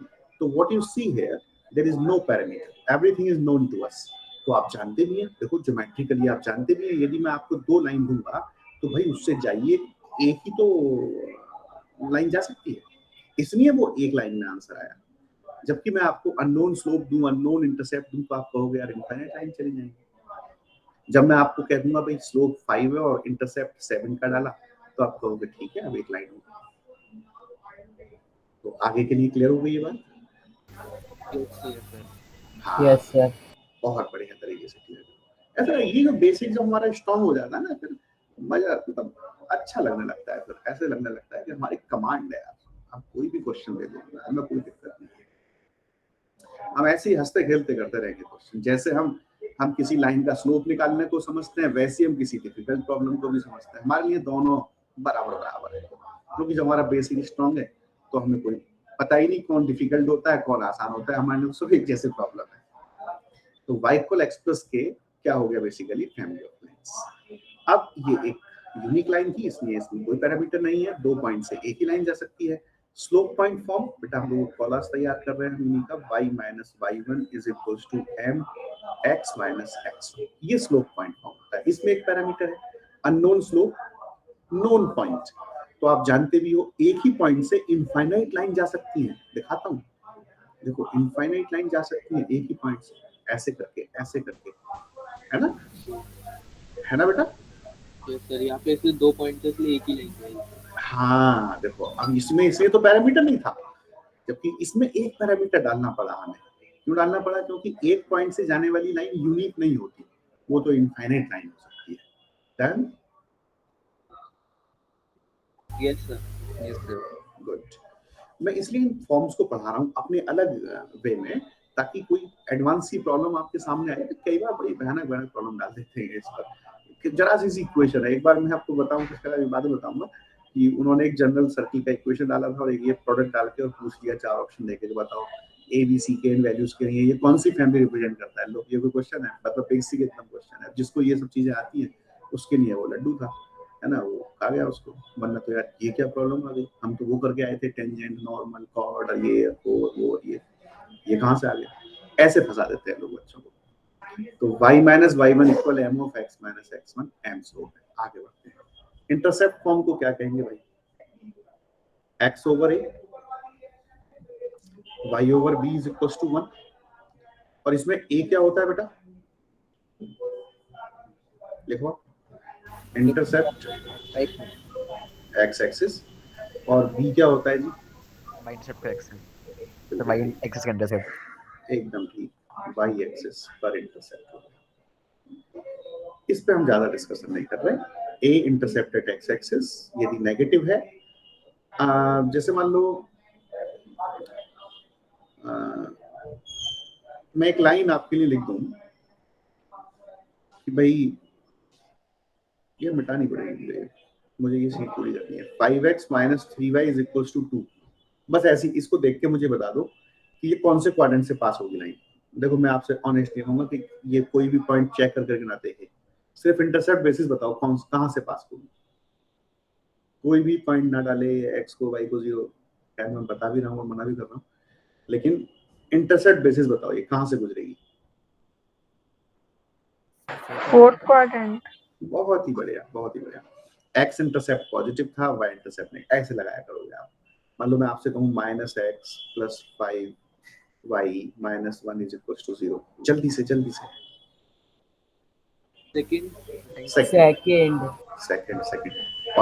और भी जल्दी से, ये और भी जल्दी से। x नहीं भाई, x प्लस वाई प्लस 1 है, थर्ड से जाएगी, प्लस 1 है तो ये माइनस 1 हो जाएगा, इधर माइनस 1 से डिवीजन करोगे तो और नेगेटिव निकलेगा। Yes sir. Yes sir. हाँ, तो एक्चुअली स्केचिंग फास्ट हो जाती है। मान लो अचानक से मुझे कोई बहुत ऐसे लाइन दे दे अजीब सी, 3x माइनस 71y और प्लस 50 इज इक्वल टू 0, मुझे कोई टेंशन नहीं, इसको माइनस बनाऊंगा सबसे पहले, ये नेगेटिव हो गया और वो पॉजिटिव हो गया, ये हो गई जी लाइन। अब ढूंढता रहूंगा पॉइंट बाद में, कोई दिक्कत नहीं, स्लोप का भी अंदाजा हो गया, स्केचिंग फास्ट हो गई। मान लो मुझे जल्दी से, बस मुझे इसकी फिगर से केवल स्केचिंग से ही मतलब था और इसका कोई रोल ही नहीं था किसी बड़ी फिगर में या एरिया वाली फिगर में। सर मुझे क्लियर नहीं हुआ वो लास्ट वाला। मैं बताता हूँ बेटा, जैसे x upon a plus y upon b is equal to 1 है। a तो इंटरसेप्ट है x एक्सिस पर और b कहाँ पर है? y एक्सिस पर। अब होता क्या है कि यदि सामने हमारे पास एक पॉजिटिव वैल्यू है तो x का कोफिशिएंट पॉजिटिव, y का, तो ये ना एक्सिस को हम बता देते हैं कि हम कौन से एक्सिस की बात कर रहे हैं, जो इनका साइन होगा। अब जैसे मैंने 5x माइनस 3y इक्वल 2 किया तो मैंने यहाँ पे 1 मिनट के लिए 2 का डिवीजन किया इन मान low back side.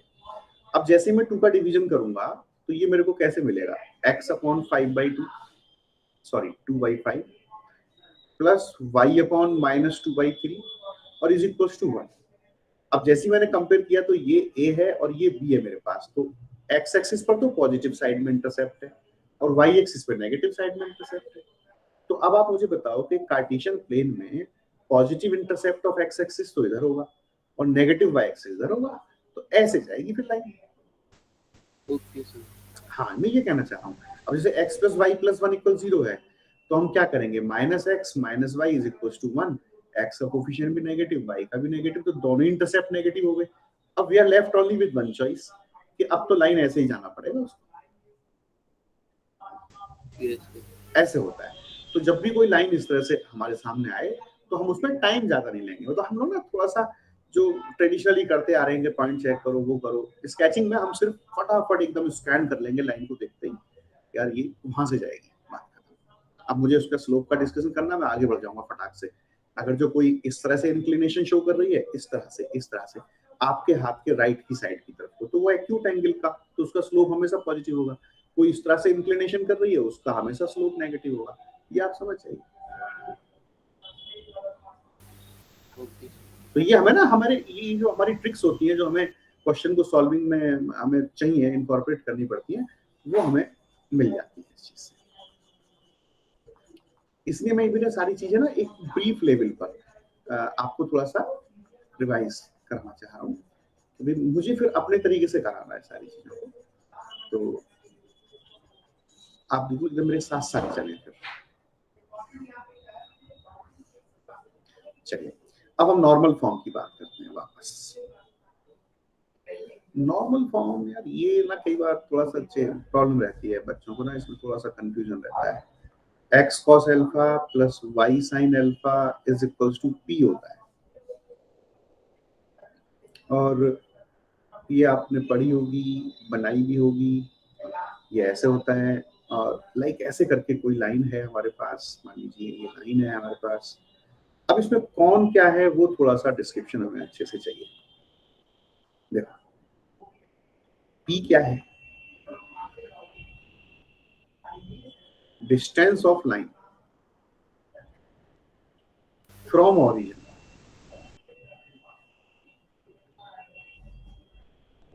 No dispute about that. p को लेकर हम बिल्कुल एकदम पक्का है, निश्चिंत है, वो ये है क्या, डिस्टेंस। किसी पॉइंट से जब लाइन की डिस्टेंस लेते हैं तो बाय डिफॉल्ट परपेंडिकुलर डिस्टेंस लेते हैं, है ना, ये आपको याद रखना है। लेकिन मैं ये परपेंडिकुलर यहाँ से हटा ही देता हूँ, इसकी दाल गल नहीं पाएगी, ये जगह हमारी इसमें यूज होनी है। नेक्स्ट सीख लेते हैं। हाँ जी, तो ये बात कर रहे थे हम लोग कि p जो है वो क्या है, x cos alpha y sin alpha is equal to p। तो सबसे पहला हमने बताया p को लेकर कि भाई p जो है वो distance of line from origin है। ओरिजिन ये रहा आपके सामने, लाइन ये रही, और ना मैंने यहाँ पे कोई परपेंडिकुलर यूज किया, ना नॉर्मल यूज किया, क्योंकि मुझे तो एक चीज सिखाई गई है कि जब किसी पॉइंट से किसी लाइन की डिस्टेंस कहते हैं तो वो तो ऑटोमेटिकली परपेंडिकुलर होती ही है, तो उसमें परपेंडिकुलर डिस्टेंस नाम हमें लिखने की जरूरत नहीं। डन। उसके बाद ये जो हमने परपेंडिकुलर ड्रॉ किया डिस्टेंस को लाने के लिए, ये पॉजिटिव एक्स एक्सिस से जो एंगल बनाता है वो यहाँ पे ये अल्फा दिख रहा है। अब मैं अल्फा को क्या लिखूं भाई, alpha angle drawn by normal from origin to the line with the positive x-axis। एकदम क्रिस्टल क्लियर है फिगर में आपके सामने कि अल्फा जो है वो angle drawn by normal from origin to the line हमने जो बनाया है, इसको नॉर्मल कहना चाहिए हमें। और ये जो पॉजिटिव एक्सिस से एंगल बनाता है उसको हम लोग यहाँ पर एक्स एक्सिस कहते हैं, मतलब सॉरी एक्स एक्सिस से जो एंगल बनाया है उसको हम लोग अल्फा कहते हैं। बताओ बेटा, ये डिस्क्रिप्शन क्लियर है आपको? Yes sir. Yes sir. Okay, अच्छा ये बताओ पैरामीटर कितने हैं इसमें, ये बात तो बताओ, ये तो मुझे ये पूछना पैरामीटर कितने हैं? 3 कैसे बेटा, 3 कैसे? सर cos अल्फा और sin अल्फा और परपेंडिकुलर लाइन। देखो यहाँ पर ना थोड़ा सा हमारे लिए मिस्टेक है। p को हम लोग मान सकते हैं लेकिन अल्फा को माना जाएगा बेटा, है ना। cos अल्फा sin अल्फा नहीं होंगे मिलके। cos और sin तो किस पे डिपेंड कर रहे हैं, दोनों ही कॉमनली एक अल्फा पे डिपेंड कर रहे हैं, वो तो एक धागे से बंधे हुए हैं, स्ट्रिंग से बंधे हुए हैं। मैं जो भी अल्फा को असाइन करूंगा उसको cos को भी मजबूरन लेना पड़ेगा, sin को भी लेना पड़ेगा। तो ये दिख अलग अलग रहे हैं बेटा, लेकिन ये है एक। तो यहाँ पैरामीटर cos और sin रिकॉल नहीं करेंगे हम लोग, हम पैरामीटर उसको रिकॉल करेंगे जिसको वैल्यू असाइन की जाएगी। तो वैल्यू कॉस को असाइन नहीं की जाएगी, वैल्यू की जाएगी अल्फा को असाइन। क्या कहते हैं आप? ये सर आ गया। हाँ, तो ये चीज आपको ध्यान रखनी है कि इसमें दो पैरामीटर हैं। अच्छा, एक मैं एक डिस्क्रिप्शन देता हूँ आपको, ऐसे नरेशन देता हूँ कि मैंने कहा कि write equation of straight line which is eight a distance of 5 unit from origin. तो उसकी इक्वेशन आप कैसे लिखोगे? मैंने कहा right equation of straight lines, मेरी वर्ड को ध्यान से समझना, right equation of straight lines. Sir x में 5 फिर से बोलो बेटा, एक्स सर स्ट्रेट लाइन मतलब सर ओरिजिन से सर x में x के लिए लिखते हैं या y के लिए? शायद वॉइस आपकी क्लियर नहीं हो रही। मैं एक बार अपनी बात और दोबारा कहना चाहूंगा। मैंने कहा था कि write equation of straight lines which are at a distance of 5 unit from origin, ये कहा था मैंने। अब आप अपनी बात बताइए बेटा वापस प्लीज।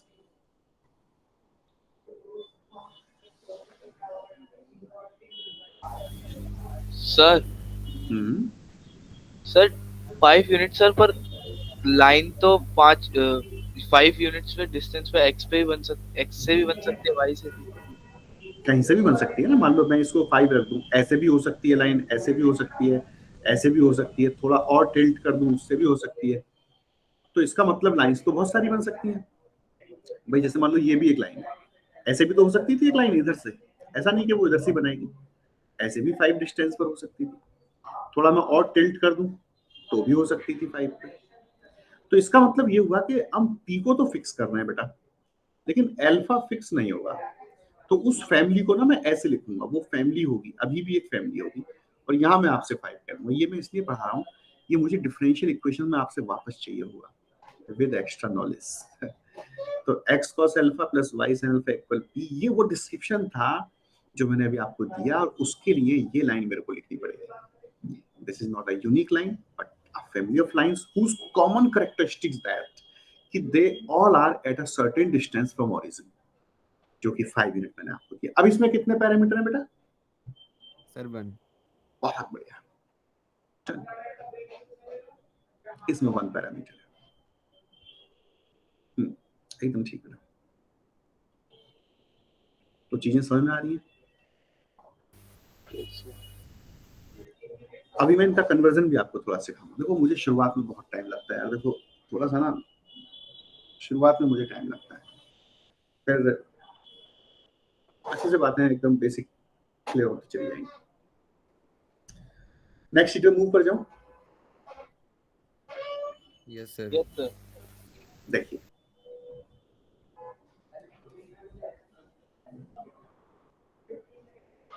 आपकी बात मैंने पहले ही कर दिया,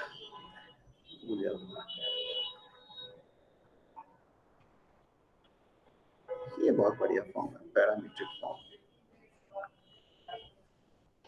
बहुत मुश्किल नहीं है। हम एक फॉर्म पढ़ते थे अभी थोड़ी देर पहले, हमने कुछ आई मीन पिछली सीट पर ही लिखा हुआ है। ये कुछ बताओ, ये कौन सी फॉर्म थी बेटा?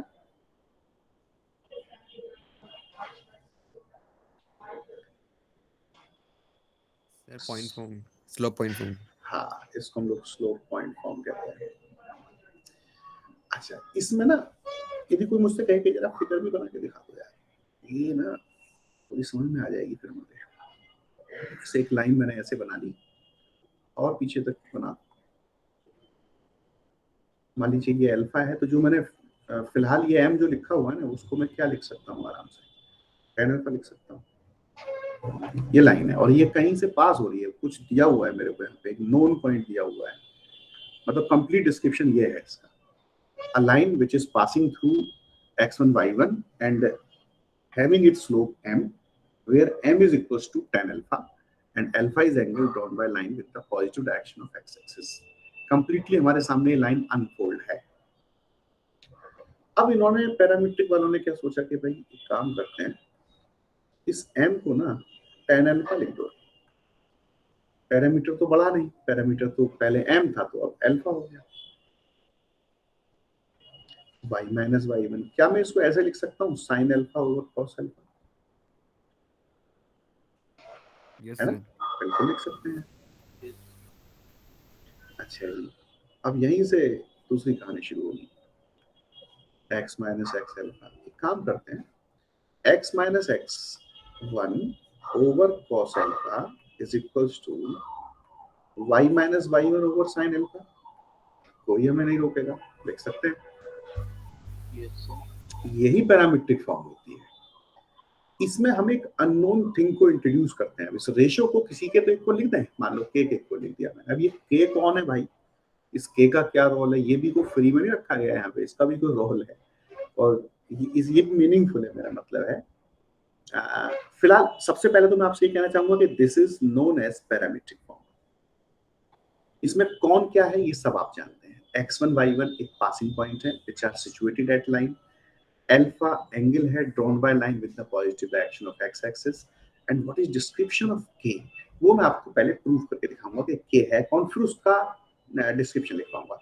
एक काम करो बेटा, जब ये तीनों रेशियो ही हैं, ये फर्स्ट, ये सेकंड और ये थर्ड, तो मैं एक काम करूं क्या, फर्स्ट और थर्ड यदि ले लूं तो कौन मुझे जल्दी से बताएगा? क्या मैं cos अल्फा को ऐसे लिख सकता हूँ x minus x1 over k? कोई मना नहीं करेगा सर? Yes sir. सेकंड, हाँ सेकंड और थर्ड को बताओ क्या लिख लूं, sin अल्फा लिख लूं? y minus y1 over k ये भी लिख सकता हूँ, कोई मना नहीं करेगा। अब मुझे एक बहुत डिफिकल्ट सा फॉर्मूला पता है, cos square alpha plus sin square alpha is equal to क्या होता है ना? डिफिकल्ट था कि आसान था? बहुत डिफिकल्ट था। एग्जैक्टली। ये हो गया this under square plus y minus y1 over k square is equal to 1। ये कुछ जाना पहचाना सब कुछ आते जा रहा है।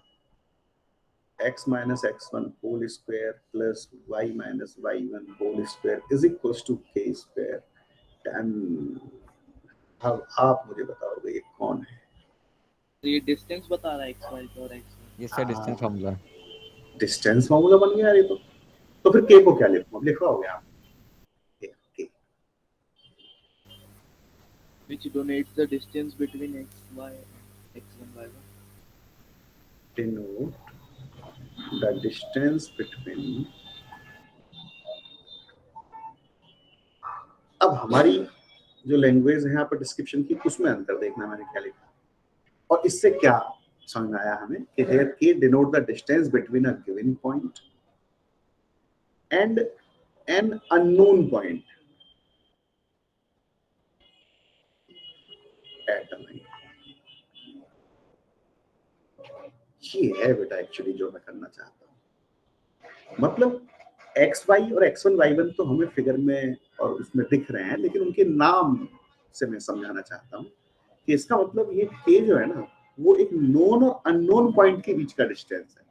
तो फिर पता है ये मेरे लिए तो बहुत बड़ा वरदान साबित हो सकता है कि यदि मुझे कोई एक लाइन देके ये पूछे कि भाई एक पॉइंट यहाँ पर ये है, उससे 7 यूनिट डिस्टेंस पर दूसरा पॉइंट लाओ, तो मेरे पास इस फॉर्मूले को छोड़ के कोई फॉर्मूला नहीं है। समझ गए बेटा? सर नहीं है सर ये वाला अभी पॉइंट जो मैं कहा अभी। कोई नहीं, मैं फिर से समझाता हूँ।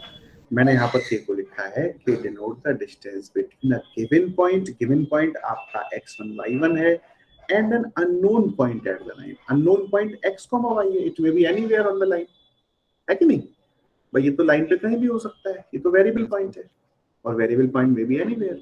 तो इसका मतलब ये जो फॉर्मूला है, ये जो स्ट्रक्चर है, ये नोन पॉइंट और अननोन पॉइंट के बीच की डिस्टेंस को दिखाता है k। तो इसका एप्लीकेशन ये हो सकता है कि if sometime I am asked to find an unknown point which is at a given distance from a given point on a given line, then I should use this parametric form.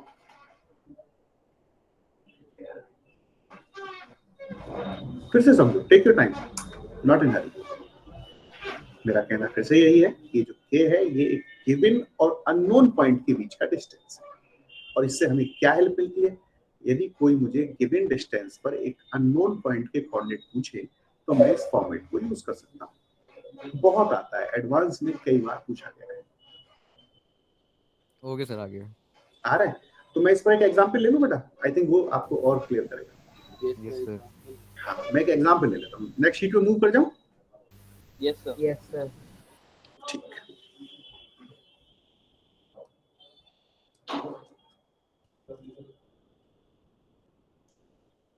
हाँ जी, तो question हम लोग कर लेते हैं।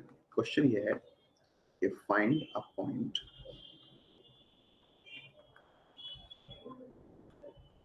At a straight line x minus 2y plus 1 which is at a distance of 5 units from a point 1, 1 at line। अब सबसे पहले अब क्वेश्चन को हम समझते हैं अच्छे से एक बार फिर से। लाइन की इक्वेशन ये रही, फिर वो कहता है इसी लाइन पर हमें एक दूसरा पॉइंट पता लगाना है जो एक गिवन पॉइंट 1, 1 से 5 यूनिट की डिस्टेंस पर। लेकिन पहले मैं ये तो चेक कर लूं 1, 1 है कि नहीं। 1 - 2 है भाई, तो 1, 1 वहां पर है। क्या कहते हो है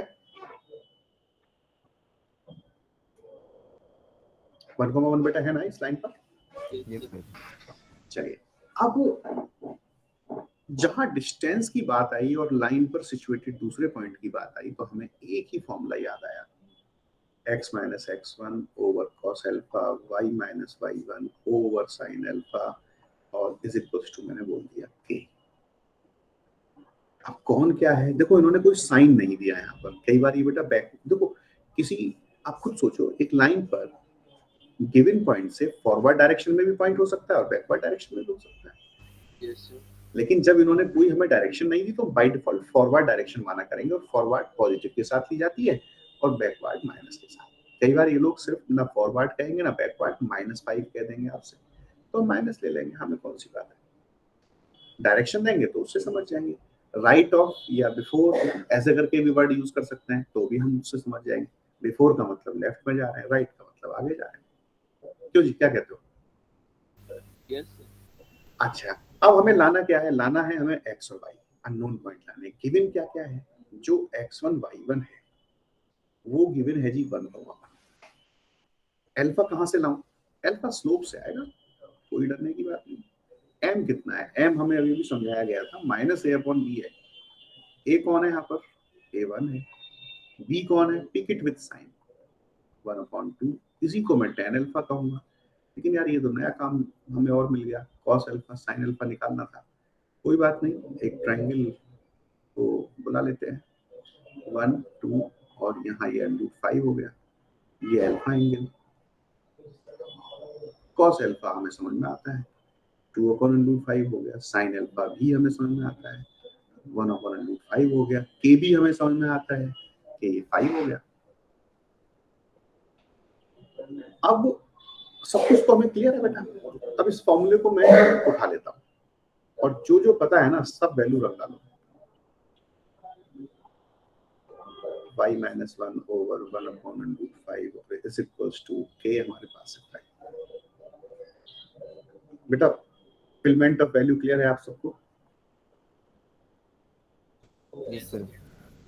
अब हमने फर्स्ट और थर्ड उठाया और x की वैल्यू 1 + 2/5 आ गई। देखो कैलकुलेशन आप समझोगे कैसे किया।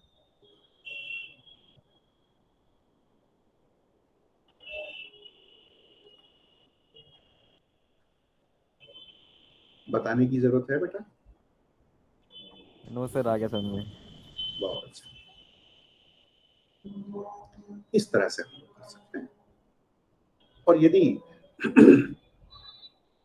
यहाँ पर वो सिर्फ एक वर्ड में चेंज कर दे, देखो कितना चेंज हो जाता है। यही हम लोग ना बहुत तेज नजरें बनानी पड़ेंगी एडवांस वगैरह के लिए। फाइंड पॉइंट्स, ये ए हटा दूं और यहाँ एस लगा दूं बस, और बिल्कुल जो करती हूँ यही क्वेश्चन लिख दूं, तो उसका मीनिंग आप क्या समझोगे?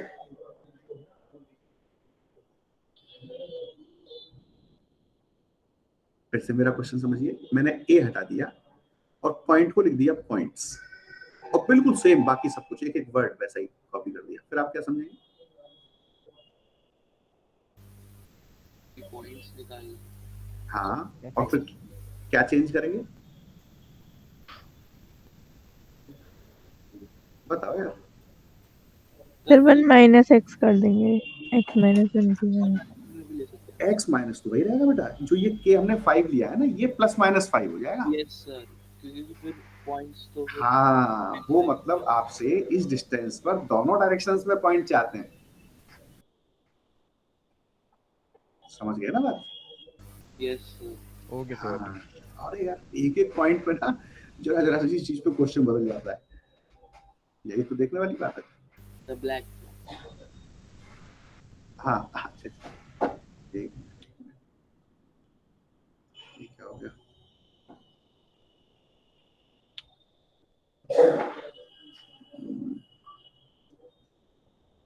हाँ ब्लैक करनी है फिलहाल। ये वाली क्वेश्चन था वो समझ में आ गया था बेटा? Yes yes sir. अच्छा चलिए, अच्छा अरे भाई पढ़ते पढ़ते याद नहीं रहा, आपका तो ब्रेक का टाइम था 5:30 पर, 5:45 तो मैं वापस ज्वाइन कर ली। ब्रेक दे दें 15 मिनट का? यस सर, रखा दो ब्रेक। रखवा देते हैं चलो। तो हम लोग बेटा मिलते हैं 6 o'clock after 15 minute. Done? Yes sir. Okay बेटा, thank you. Thank you sir.